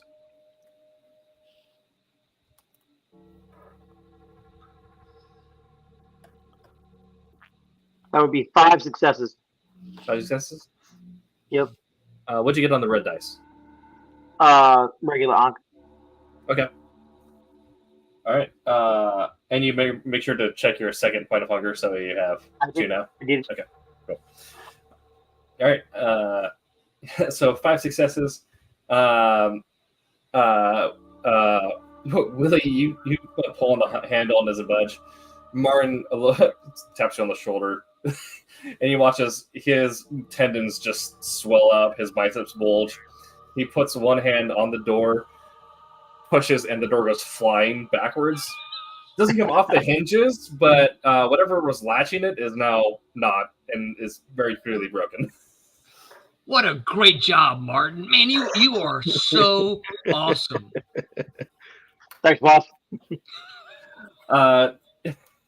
As the door goes flying open, you see that the inside of this factory has been cleared out. It is it appears to be some factory rollers, conveyor belts, a few packaging things that have all been shut off. Most stuff has been pulled to the side. In the middle of the factory is a fire that has just barely been stamped out with several chairs, most of them like flung over. And running towards the back of the factory, you see a middle-aged male, as well as several younger individuals, a mix of what looks to be teenage girls and boys. I make sure my hood is pulled up. Okay. And as the door was flying open, they're like full Scooby-Doo. They stop where they're running, turn back, and look at you guys. Sup? Okay, I'm gonna walk in. I'm just gonna walk in at this point. Okay. Back toward them, but I'm not. I'm going pretty slow. All right. Yeah. Are we a direct line, like line to them, or are we like? It's a pretty direct line, yeah. Shadows over us. Yeah, it's a pretty direct line. You don't notice any like looming shadows or any like catwalks above you. It looks like most of this place has been stripped out and shoved to the sides. Okay. Yeah. As I approach them, are they like panicking and going backwards? I'm kind of going slow to judge their reactions, though. Yeah. The 4 younger individuals are definitely panicking. The older one is kind of gritting his teeth. Hey, what are you kids doing here? What's going on? Nothing. We're just studying. Late night studying, that's right. Oh, that's great. I bet you guys are great at late night studying. You know, one of the things about late night studying, one of the things that you need to make sure you do is repetition. Repeat, repeat, repeat. That will make you a great late night studier. What are you studying? Chemistry. Chemistry. That was never one of my good subjects. Kay, do you know anything about chemistry? I know quite a bit, yeah. Kate could help you guys with some studying. Absolutely. What are you guys studying chemistry-wise? We're getting ready for our AP final. Yeah, the semester's almost over, so we got our final coming up. Oh well, where are the books? Where's the paper? What are you writing on? Can I see your notes? Now, Tim, I've got part of what I have. My powers are awe and I'm not sure exactly how to say this, but Mapelmany? Yeah. Mapomely? Melpomene. Melpomene, yeah. Okay, Melpomene. Okay. Melpomene. So, for those of you in the chat wondering,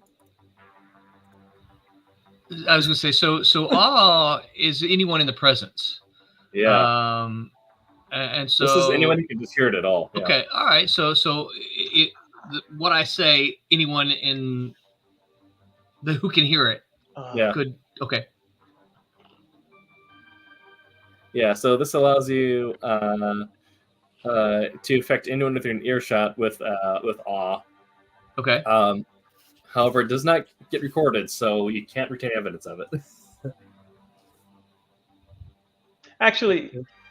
So what do you mean it does not record? Oh, so someone could not record me, right? Right. Okay. Yeah. So I would like to use that in an effort to kind of calm them. Okay. So mixing awe with Mopelani. So do your manipulation plus presence roll. Okay. Manipulation plus presence. I got 3 of the black dot, 1 red dot, and 2 of the regular Ankh. I'm still sharing my screen if you want to see it. That's all right. Okay. I'm trusting everyone here. Two.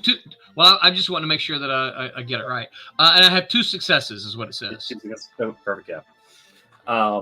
So with that, the mortal individuals there all seem to calm down and like he just wants to talk. Okay, that's fine. The older individual, you see that he tries to fight it a little bit, but he also succumbs to this wants to be relaxed next to you, and he's all right. All right, guys. Let's hear him out. My name's Willie. What are your names? I think we should get to know each other better. The other teenager, like, I'm Billy. This is Sarah and Amanda, and that's Derek. And the older individual is no Dominic. I'm Dominic. Oh.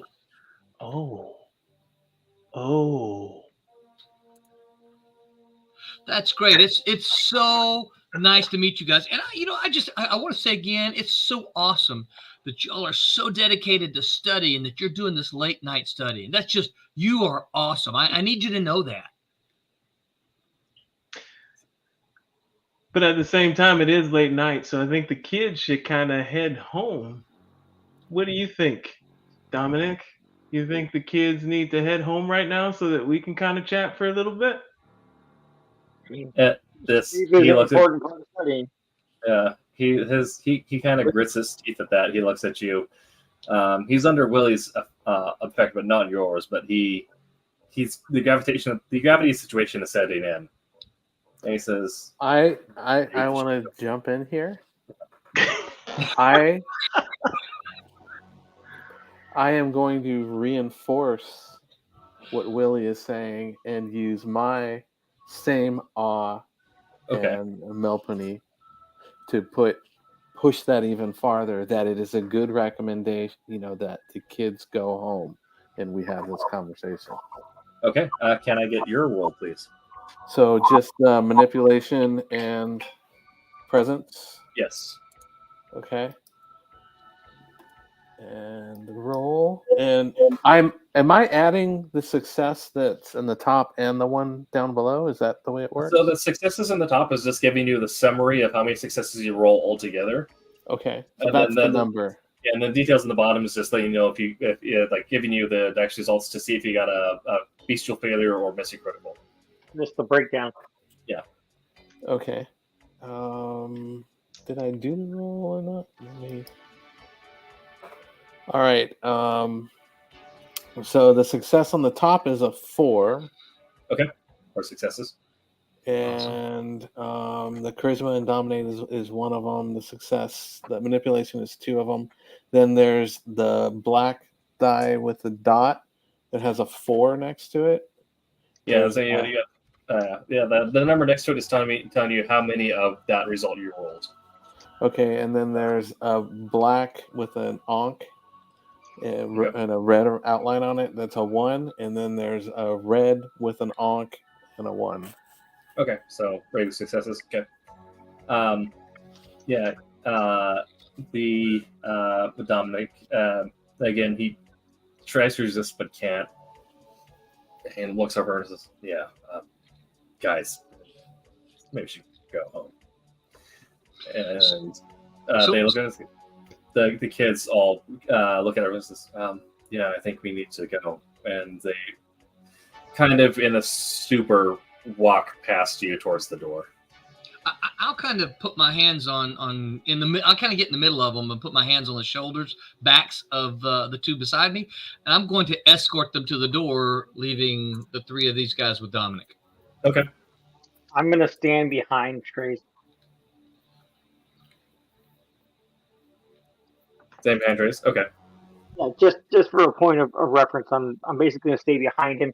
He's obviously giving off, you know what I mean, his awe and whatnot. Yeah. And since you don't want to Nosferatu in the middle, right? So if I'm hanging out behind, I'm not lunar eclipsing it. Sure. Okay. Okay. Go ahead. I'm sorry. So whether you're walking the kids out, yep, you're in the room with Dominic. Yeah. And I'll just see. I'll make sure that I'll see them out the door and probably watch them get about halfway to the busted gate before I come back and rejoin Kate and Trey and Martin. Okay. So I'm expecting I will miss part of what they initially talk about, but I'm gonna make sure that the kids leave the premises. Yeah. Yes. And so when I can't tell this, but when the kids are out of earshot, that's when I want to begin speaking.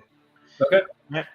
And I start off by saying, "Hey, Dominic, word around the street is you've been running your mouth to humans. You know that comes at a price, right?" They're just kids, man. They want some excitement. Life's boring in school, you know. Nothing like telling some tall tales, as far as they know. Well, tall tales in our world come at a price, right? There's consequences for every action. What do you think the consequence for your actions are? Well, I'm guessing. Well, I'm hoping I can get off easy and you just stake me for a couple 100 years, but I don't think I made a trip all the way here for you to get off easy, Dominic. I know how Rick does things. Okay.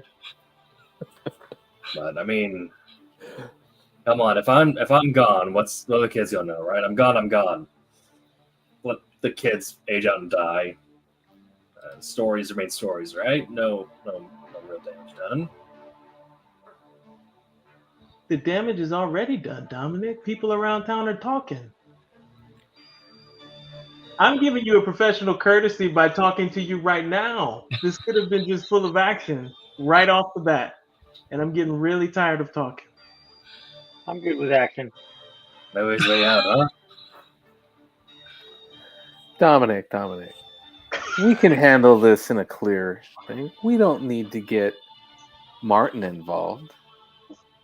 Let's have this conversation, because this can go very well. Can it though? Just because you got your... I know. I've heard. You guys are Eric's hunters. I know what you did to the last crew. Well, good. You know how this ends. I do, but I'm going to let you know now that I'm not going to bow my head and just let you rip it off. Nor should you.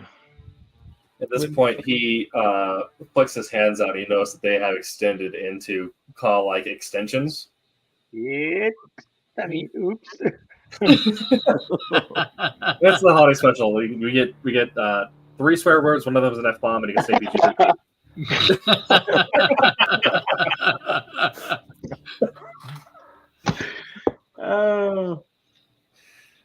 So let me ask you how battle works here. Like, yes. Before you ask, I'm just gonna lean into Cage, like, stay away from the pointy ends. So I'm asking because we didn't come in with what I know in a normal game. Like, I don't have much experience, but I would have to draw a weapon. I would have to do things. You are the weapon. So, large in Vampire, you are the weapon. You can, if at any point. I mean, actually, I was going to ask you this before we started because of your character's background. Yep. Inventory and everything is largely handled on a role-play basis. So, like, your background feats would lead to inventory. So, given your character's unique background, do you think you would have perhaps standard issue Glock like 9 issue to him, or? I have a question. Yes. Can my familiar fight for you? come in and shoot an arrow that has dipped in holy water to weaken him from a distance? So given your very specific background, that is definitely something that can happen.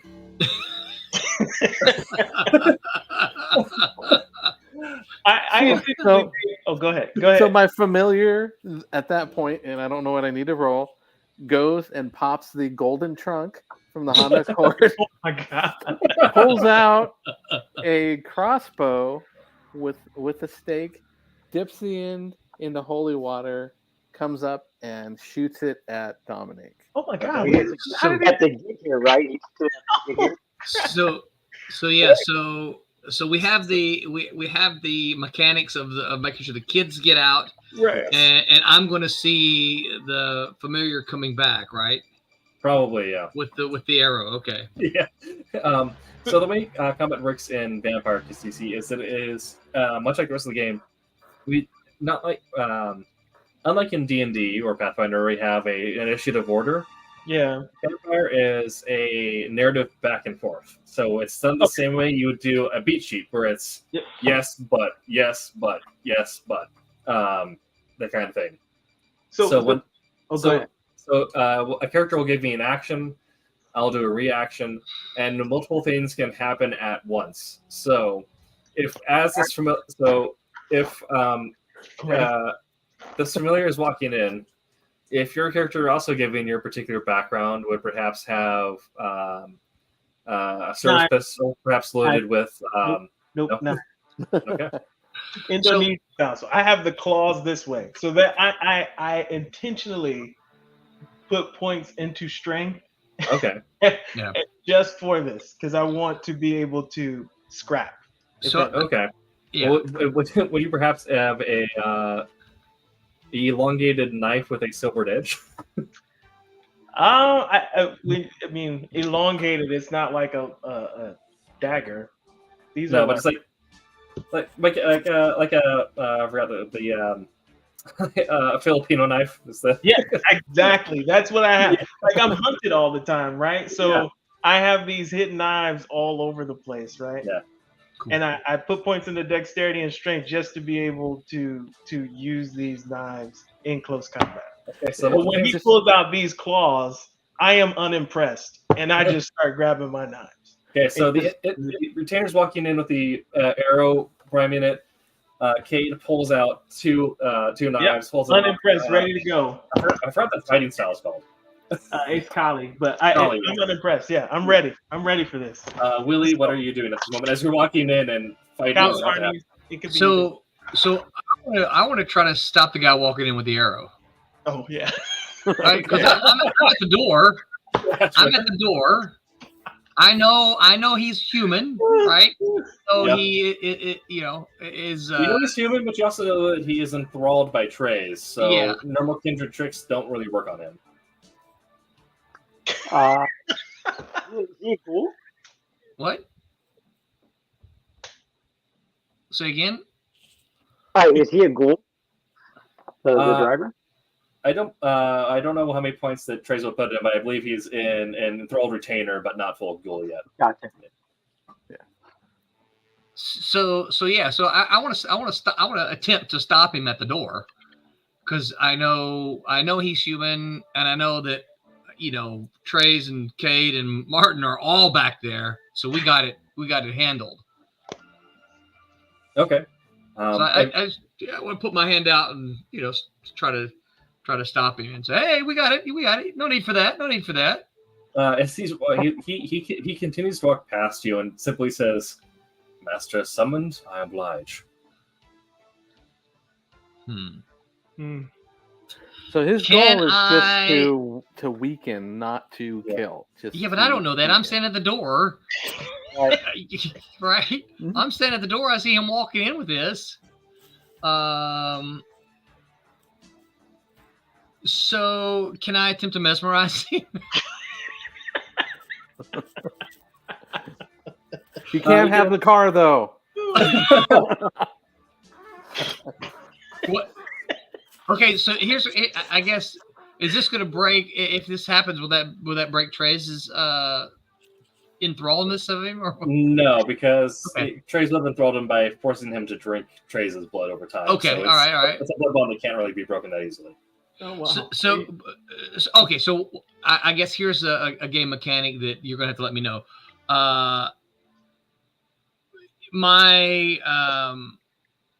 Do I know? I should know whether this has a possibility to succeed or fail, right? You know it didn't work, but it'd be difficult because like normal humans wouldn't really resist it. Mm-hmm. However, he's not a kindred, but he is kindred touch, so the retainer is going to resist based on the strength of Trace's blood bond with them. Okay. Yeah. All right. So can I change what I do then, based on that knowledge? Yeah. Okay. So, all right. So when I try to stop him and he doesn't stop, I'll move quickly, kind of in front of him, not running, but try to just get in front of him and yell, "Trace, what are you doing?" Okay. So Trace mentally summons his retainer, who walks in with the arrow. That's one action. Willie is walking like, "Hey guys, what's going on?" That's another thing. The third thing that happens in here is Cade prepping the Kali knives. Ready to go. Arnie's Kali, whatever you want to call it. What are you doing as part of your group's reaction to Dominic extending their animal-like claws? Who, me? Yes. You're just sitting there. Listen, I saw the claws pop out. I knew the only thing I could think of.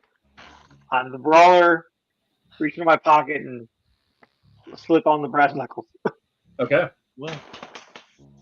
Okay, so everyone that's prepped, and it is something of a little standstill here, as there's now a retainer with a bow and arrow in the room, and everyone has drawn some sort of weapon, and Willie is caught in the middle of all this as well. Dominic, he looks like he's going to fight, but isn't going to start it. He's looking at all of you, trying to gauge the situation. He's not wanting to make the first move. I'll tell you, I have interest in his domain, so I am gonna be. If you guys don't convince me, these knives are going to work. If you do not convince me. So are you saying this aloud? I'm telling y'all right now. I'm telling you, you're gonna have to give me a good reason right now to put the knives down. Because you know what we get. Willie's gonna get hot if you don't talk to him. Well, since I'm already on an offensive, Cade's on an offensive, Martin's on an offensive, and Dominic, the only one that's not on an offensive, is Willie. So he's got a lot of work cut out to him. I feel the arrow is going to fly first, and then it's just gonna so Tim, when the arrow flies, I'm just gonna drop my head and because I know at that point in time it's just they're gonna And there's still a chance. So I'm not necessarily on the offense per se, but like I'm ready in case he like sprints towards any of the other guys. Yeah, like I said, I'm the muscle, so I'm gonna do what I can to make sure you guys don't get hit. Okay.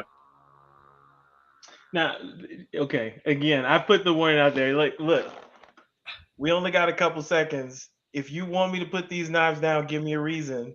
If I don't hear a reason, we're gonna push go, right? I feel the arrow flies before Yep. we can act. Okay. Oh, so Trey, you give the command for your retainer to shoot. Mm-hmm. Okay. Didn't he kind of already command that? Yeah, pretty much. Yeah. Okay. Yeah. And so I tried to stop him, and okay. Trace, how many points do you have in retainer, or whatever background that is? Where? I'm not sure where to look that up. That'd be in merits and flaws. Yeah. Merits and. Yeah, merits and flaws. I mean, It's background a directly or under your health and willpower. yeah, retainer, contact, or whatever a figure or you're using for your driver. Merits and you said merits and flaws? Yeah. Yep.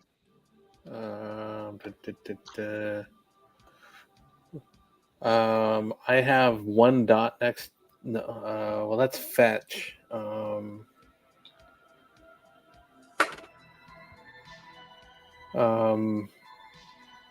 don't know where to look that up. Okay. Share your screen. Yeah, we'll say. Well. Okay, we'll just say for the sake of 1999. Since we're over 2 hours in, I'd say for the sake of simplicity, just roll 2 black dice for me. 2 black dice. Yep. How do I do that? Open up your dice roller, and there should say regular and hunger. Click on 2 of the regular, and then hit roll. Okay, 1, 2, and then hit roll. Mm-hmm. Yep. In 99, he probably wasn't using a computer, though. He was probably using real dice. Yeah. No. I was talking about. I didn't quite catch the name of the comment there, but I was talking about okay. that. Yeah. So I hit roll, and I see. On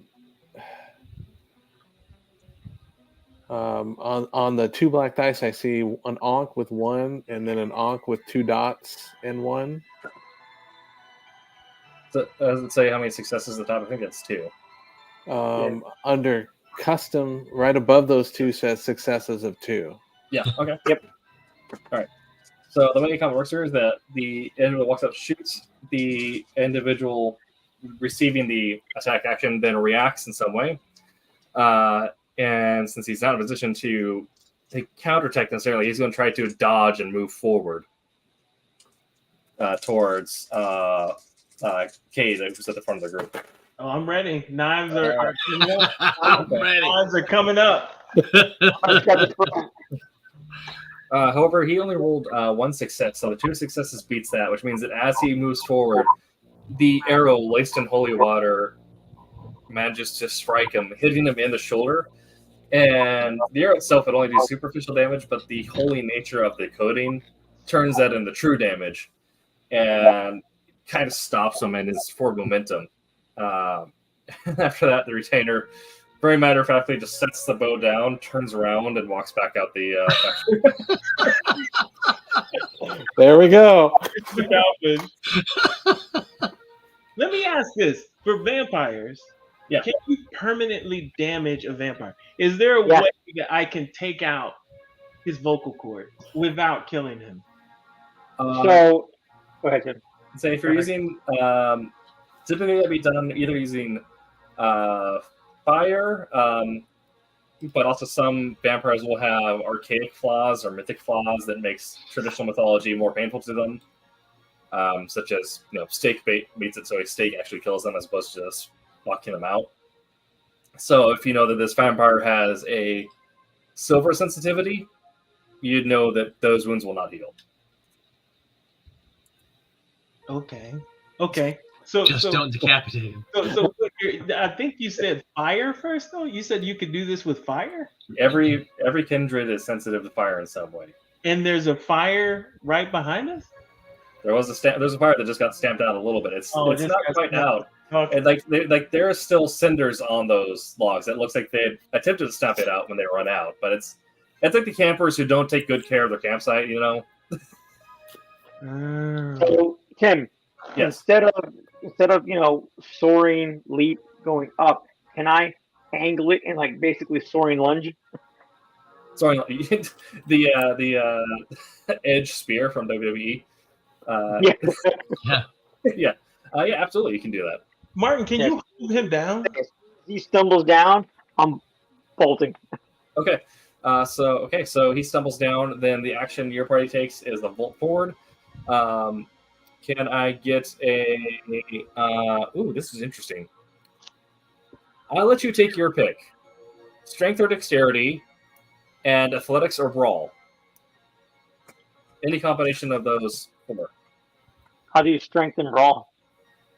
Strength and brawl. Okay.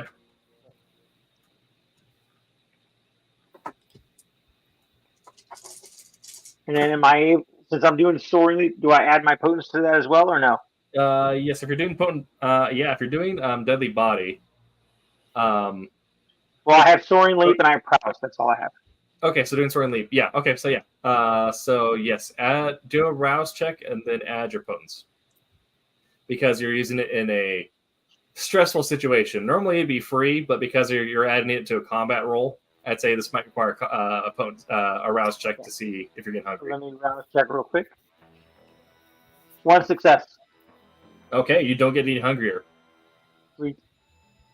All right, strength, brawl, and potence. That is 7 successes, sir. Wow. Did you get any criticals on the hunger die? I have the Ankh with the 2 things, and then I have a regular Ankh for my hunger dice. And did you get any other criticals? Yeah, I got a black critical, and then a black Ankh. Or so 2 black Ankhs.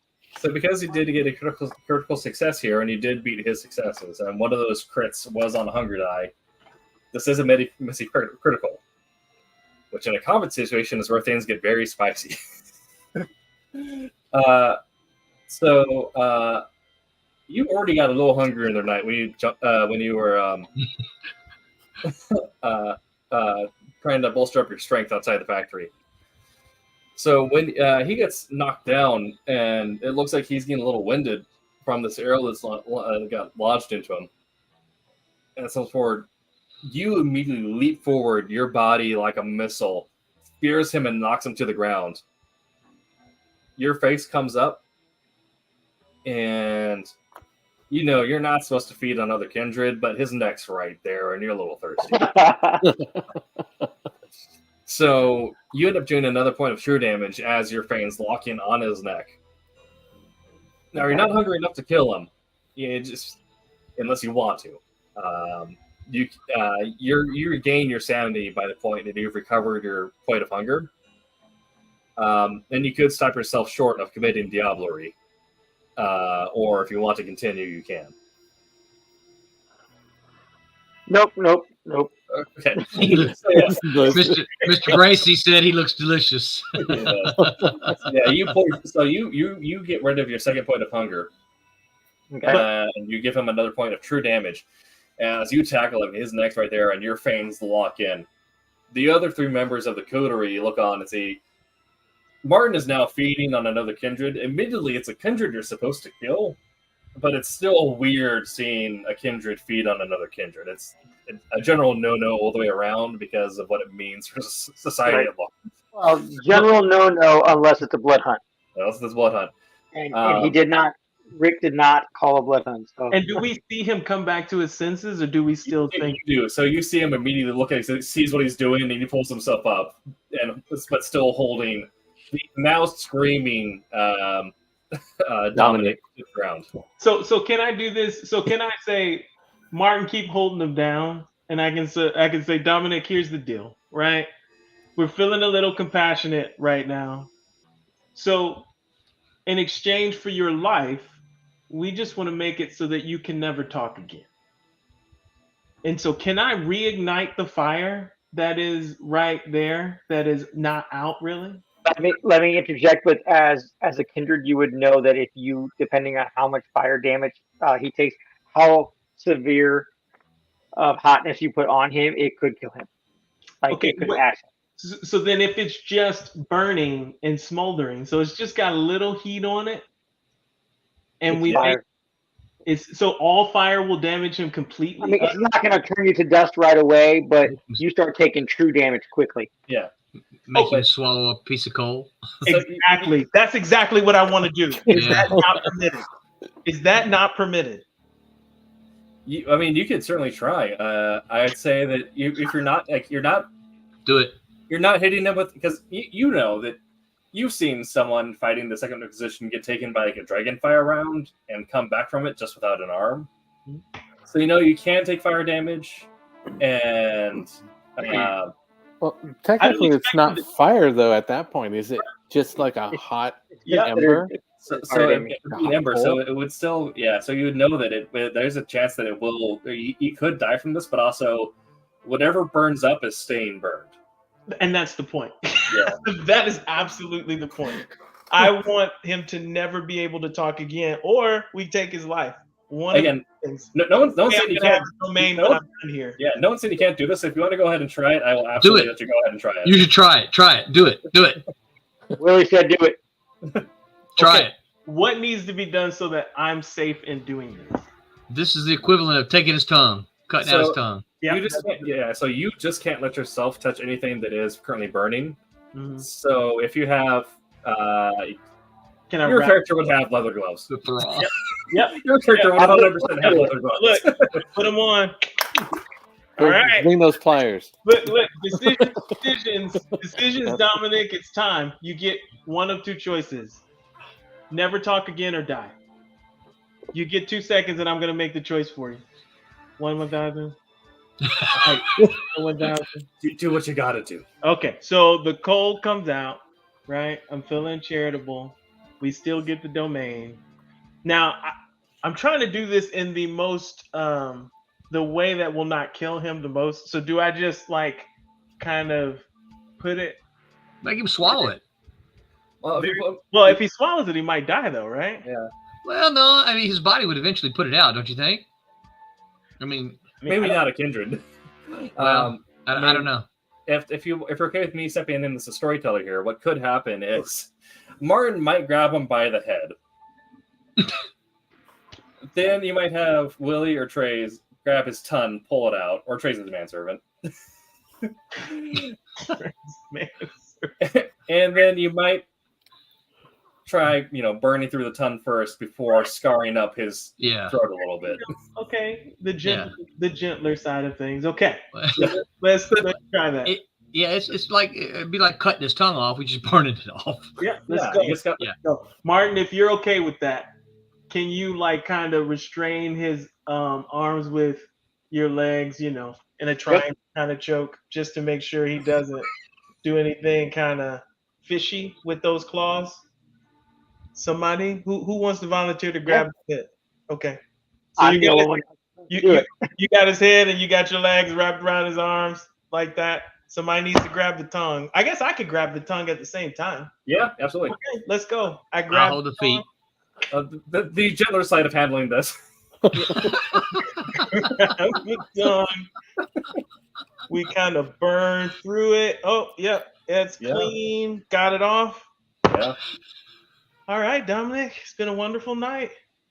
I mean, I don't know. Are you guys ready to go? Or, no. The holy water on the arrow, that is pretty much used up when it's fired the one time, right? So there's no holy water on it?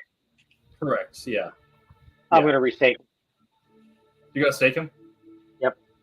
Oh. Okay, so you burn through his tongue. You grab the arrow, you pull it out, and again, Rick's domain is known for putting masquerade breakers in torpor.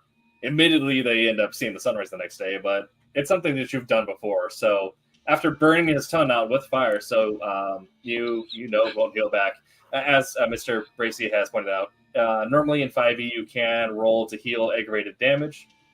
but for the sake of permanently removing a ligament or limb for a vampire that is not beyond the skill level of a neonate, he's not going back from that unless he commits diablerie.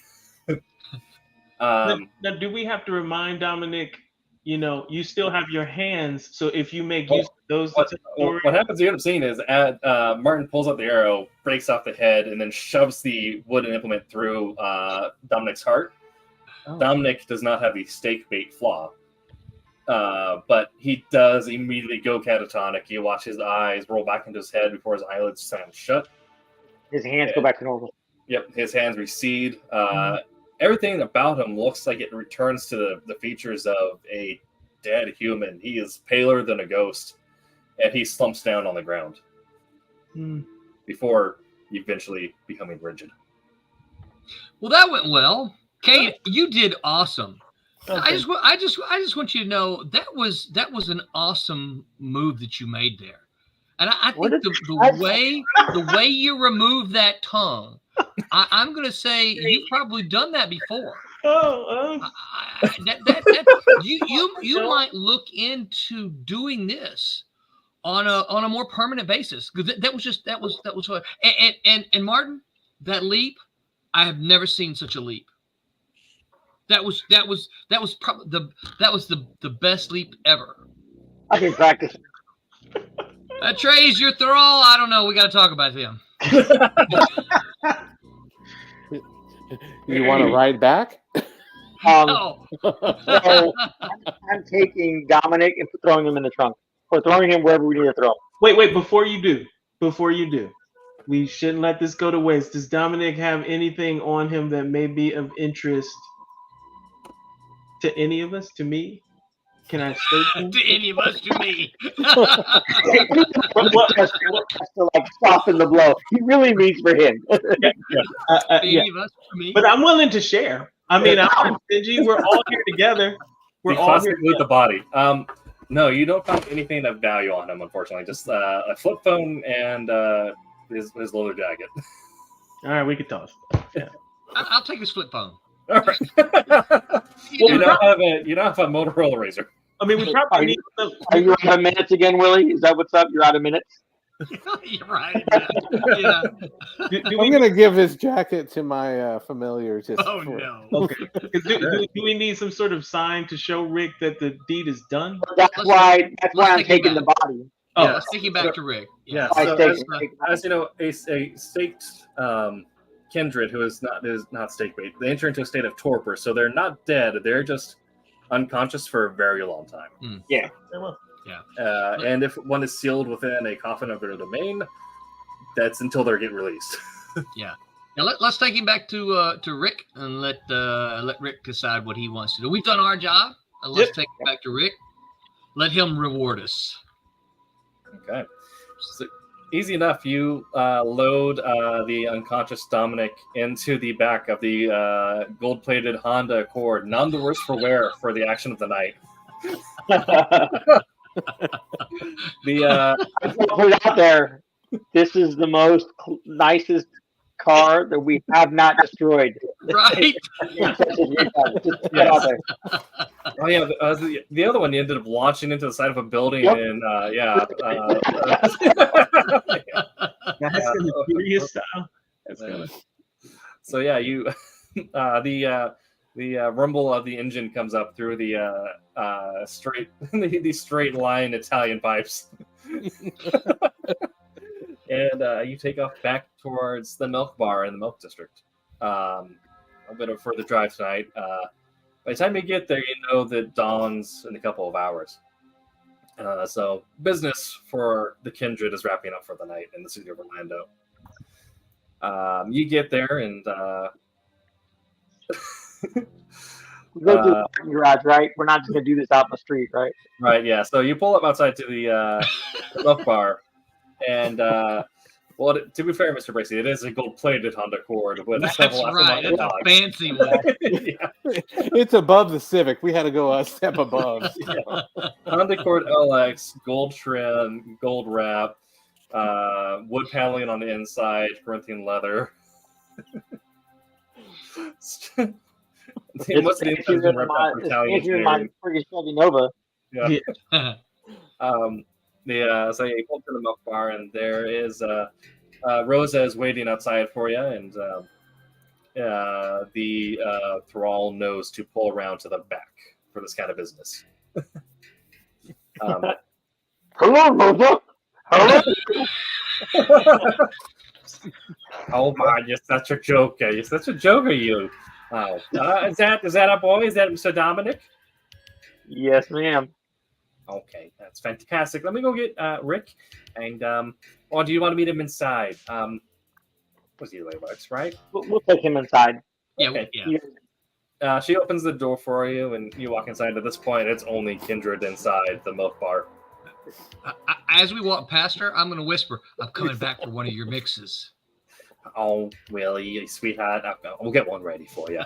She steps back over to the bar, and you will journey upstairs to the office of Rick Hernandez, Baron of Orlando. Again, in his cramped, rather bleak office.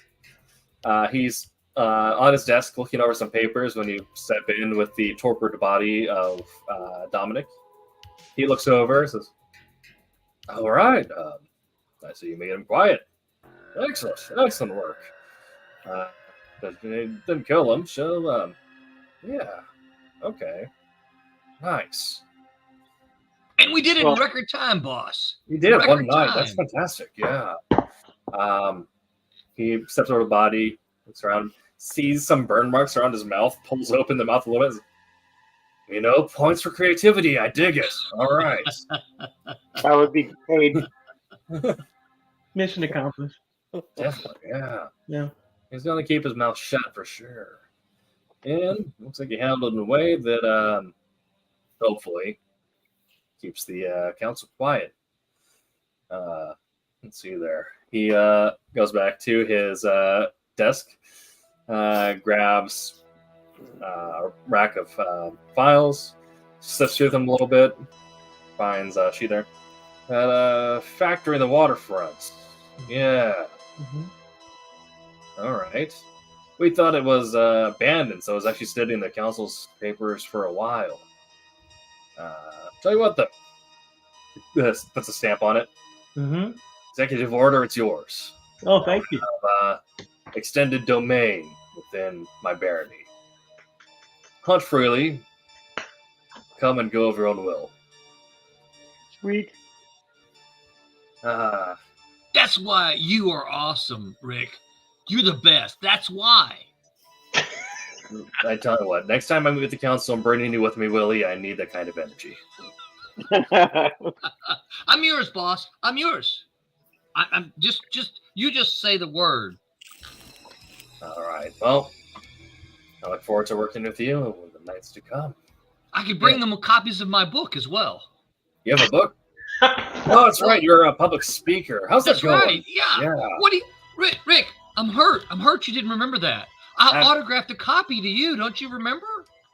I know. I appreciate it. He's a busy man, boss. But you know what? You know what, Rick? I'll get just for you. I'm going to get you an audio version of it. You know, I appreciate that. I'm a busy man. I need something I can listen to on my jogs. Yes, absolutely. Yeah. I'll get that for you tomorrow. First thing. Oh, tomorrow night? Excellent. I definitely look forward to that. But from that scene, we cut to an unmarked location in Orlando. Somewhere deep in Industrial Park. A warehouse not dissimilar to the factory you're just in. Only very much not abandoned. Outside, 3 black SUVs. Lights still running. Inside the warehouse, 4 teenagers have been picked off the street. They're all sitting in a dark room. Chairs facing what appears to be some sort of one-way glass. A light flashes on. There's footsteps. A middle-aged woman, stern features, with a book's worth of papers in front of her, sits in front of these teenagers, looks up at them, and simply says, I know you've been in contact with the Blake bodies. Tell me who you saw tonight. Tell me their faces and their features. Where they come from, what they drive. Go home to your parents. And that is where tonight's session ends. Oh. Time to get the gold-plated Accord silver-plated. That's not me. That one's silver. I was gonna say, like, as we're walking out of Rick's office, I just wanted to lean into Willie, like, what was that again about Ground Zero? Yeah. Yeah. Yes. And Mr. Racy, that was music provided by Carl Casey of White Bat Audio. They do copyright-free, trademark-free music for productions such as this. That was cool. Yeah, I dug it. Yeah, that was cool. It's good. Good job, Tim. Yeah, good job, guys. There you go. Kasisi, David, how was your first session of Vampire the Masquerade? I mean, it's cool. I'm a very like not interesting or verbose guy. So I'm just kind of lean into it. Let's fight. Let's do it. I don't know. We'll see. Just I thought you came in and you were all like, if we were there, we would go smack. he was very like talkative, right? So I just assumed he was very social. And all of a sudden, these knives came out, and Martin's like,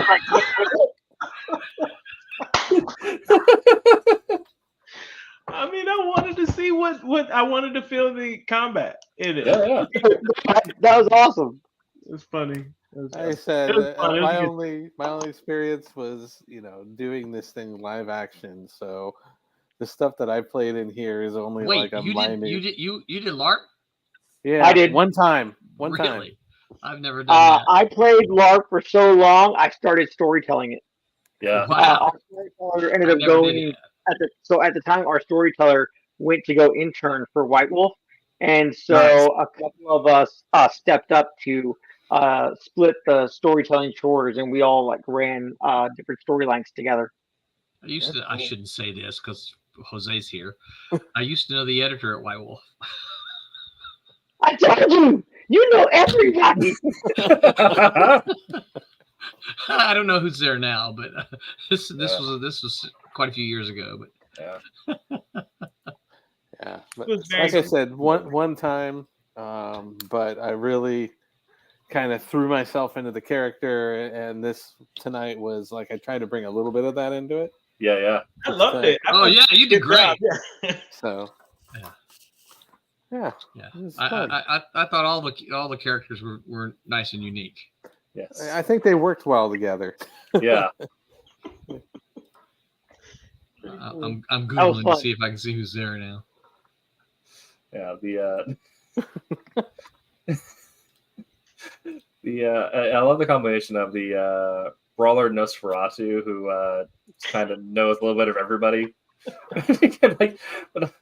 Jose also kind of like walked into like the mentor figure where he's like, I killed a lot of people, so I'm gonna teach you guys how to kill people good too. Right. Oh, that's great. Like, this is how it's done. Yes. But yeah, you guys did awesome. It was fun. Do we have anybody still watching? Yeah, we do. Yeah. We had some followers and some chatters, and then another thing we noticed is that most of our watch time, listen time happens after the fact. So yeah, with the trying doing better. We'll if you're on end of show housekeeping. Thanks for watching, everyone. Absolutely. Thank you. If you want to see more of this, let us know. More than once a year. I'd be super down to do this more frequently. I might could be convinced to rejoin. Yeah. Awesome, you got to lead the party. And like I said, it would be interesting to see if we can get Mr. Mason to jump in. Oh my gosh, I'm not sure he ever even plays games like this. Yes. I mean, he might. I don't know. Green Gargoyles. Gargoyles, yes. I mean, they just did the I can't find any. Yeah, by extension of Hunters. Yeah, I think now they have stat blocks because of the Hunters game, but yeah. Visceratica? The Gargoyles have Visceratica? Yeah. Literally where they can meld into the stone of like castles and whatnot and travel through them and then pop out on the other end. Yeah. Yeah. Housekeeping, yes. If you're on YouTube, if you're already chatting, thank you so much. That helps a ton. Remember to like, subscribe. If you are watching after the fact, please comment. If you're watching on Facebook, Twitch, thank you for chatting, liking, following as well. If you are listening to us on a podcast service such as Google Podcasts, iTunes, Spotify, whatever your podcast service of choice is, please leave us a review, share with your friends. It does a ton for us, and we are, I believe, we're extending to Roku here soon. So, fingers crossed. Right? Yeah. Hopefully, in the future, you can see us on your television service of choice as well. So, yeah. Thank you, everybody. Next week, we will be talking about the reason why I think there's so much value in running games like this.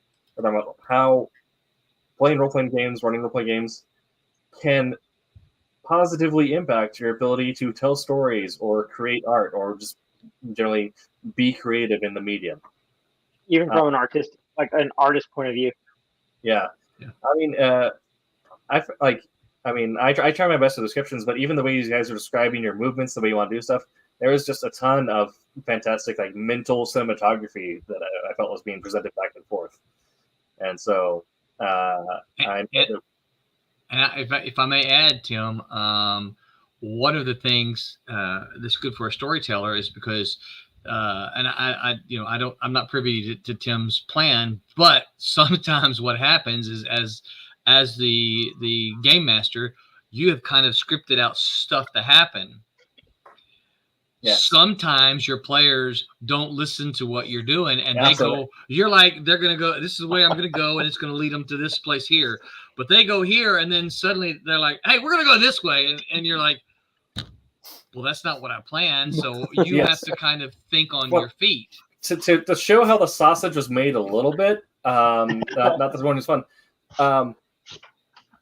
Removing the ton and putting the character in torpor was not on my list of options. I understand that, Tim. I really did. I was like, "Oh, the convenient fire right there, 2 fire damage. Oh, let's do it." What about the familiar attack? Yeah, the familiar attack. Yeah, definitely on the plan. But CC was picking up what you were laying down, Tim.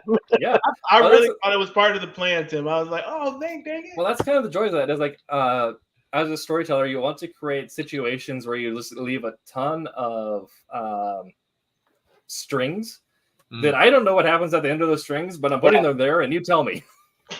Yeah. So that way, for like as the player, as the audience, that had to be the solution. That was the outcome all the time. And not to get too Malkavian about it, in some ways that is, of course, the solution. It always is the solution. Yeah. Yeah, as a DM with some of my friends, I definitely throw out several lines and see which one they grab on.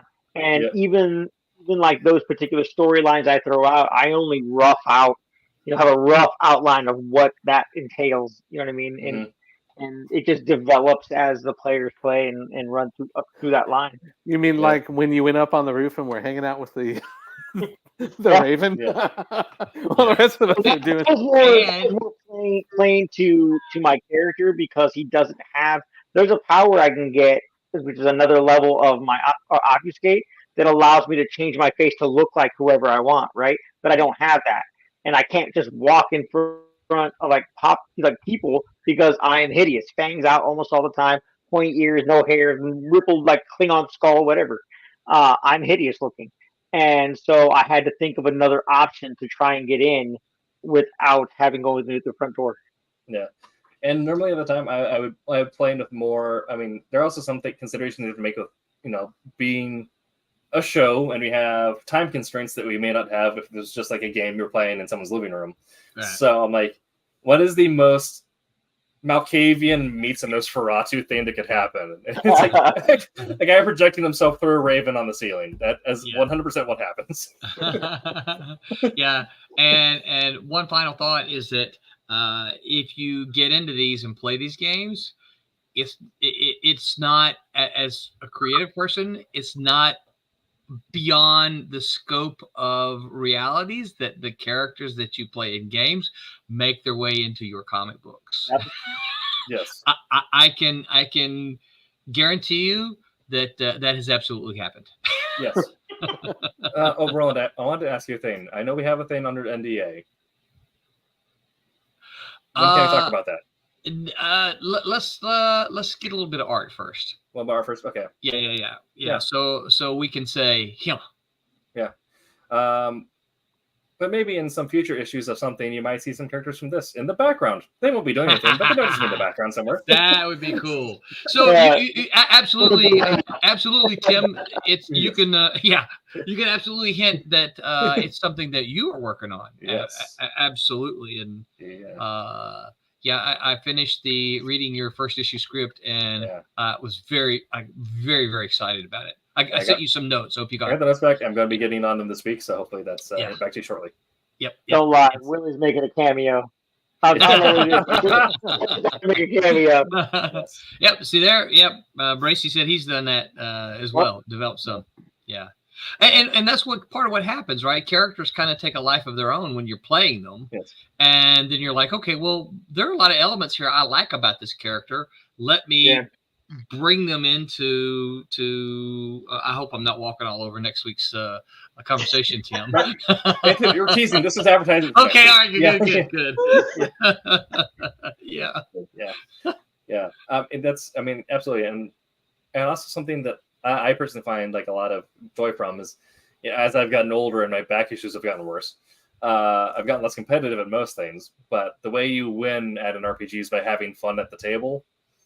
And I mean, the way I explained it to people was, I have friends that in my 20s I played D&D with, and to this day they're still talking about those stories. Like, do you remember when we ran up the dragon? We like blah blah blah blah blah. Listen, like they're literally still talking about the stories. My wife didn't understand that when we were talking. Like, oh yeah, I remember because I did this, this, and this, and this. And she's like, but you didn't do that. Your character is like, yeah. But because we play it, we get involved in our character. We personify our character. You know what I mean? Yeah, it becomes memories that we have. We share them with each other. I got a group of buddies. I played Super World for like 4 or 5 straight years in college, and there was one game night. I was an archer. I played an archer, right? And my goal was to jump on top of a table so that I could get some elevation, right? Well, I failed my jump roll, and I jumped up on top of the table, but then when it went completely face splat, right on and these guys, I will play with them today, and they'll say, "Hey, look, Roland, there's a table you can jump on." Yep. These things, those kind of things are what will stick with you. You can have so much fun in games like that. I had a character in D&D that we still gets brought up because it's a long-running campaign, but also it's just such an insane stat deviation. We did true world stats, and so I made a and I got a lot of hot peaks and a lot of valleys. There was no medium. I either had a great stat or a terrible stat. So I made a ranger, but then I ended up specing him into one-handed fencing combat and fighting multiple enemies at once because you get like a bunch of feats for like I forgot what ranger subclass it was, but you get stuff for like horde breaker is one of the traits you can get where you get extra attacks for attacking multiple people back to back. So I thought the idea of having a fencer who can within your threat range. Yeah. So having a fencer who would just go into the pit of people and like would start parrying and throwing a bunch of people would be great. And if I made all my dex checks and everything, it was fantastic. I could absolutely one-shot a group of people, just get a bunch of attacks in one round because I'm just spinning around at a force blades. And I had a good AC because it's dex-based, and I had the parry feat and all that. Hunter Celeste, thank you. And then my Constitution was in the negatives. So if someone got through so someone didn't have to get through my guard. If they like poked me just slightly, I just crumpled over into fetal position. So there was of course it became a joke of like, okay, send Phelan, who clear out the first wave, die. They're going for his body, and then you can get the rest of them. Nice. Yeah. That was well. That was a good time. Thanks for joining us, boss. It was a good time. Yes, it was.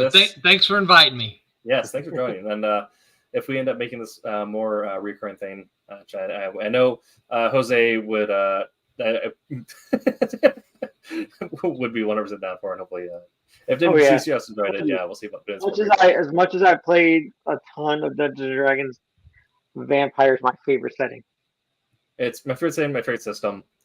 Vampire has influenced how much I roll in my D&D games. But now, like, David's gold-plated Honda Accord and Cassisi ripping out a guy's ton are 100% going to be recurrent jokes now.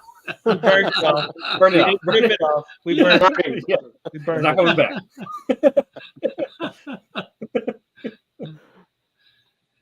It was good times. Good times. All right. Well, like I said, next week we'll be talking about how playing RPGs can positively impact your ability to create art, writing, everything. But be sure to also check out Wednesday Wham and Silver Sunday, 8 p.m. Eastern on those respective days. Head on over to our Kickstarter if you're not already. Just go to Kickstarter.com, type in Cray. It's the first thing to pop up. I believe also type in Switchblade. You might be the first thing that pops up on that. I'm not sure. Cray for sure. Or just type in Silverline. Actually, I believe it's under Roland on this one. I think so, yeah. So if you type in Roland, it's also the first one to pop up. We have 4 days up to go. We are closing in on our goal. So go ahead, get yourself some back issues, t-shirts. They're really comfy. I wear my Wolf Hunter one all the time.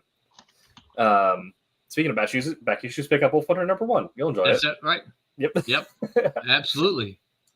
Now's the time to get it. Absolutely. And we'll be back next week again with that episode. So thank you everyone for watching. Thank you everyone for listening afterwards. And until next time. Make mine Silverline. My name is Ross Ritchie from Boom Studios, and make mine Silverline.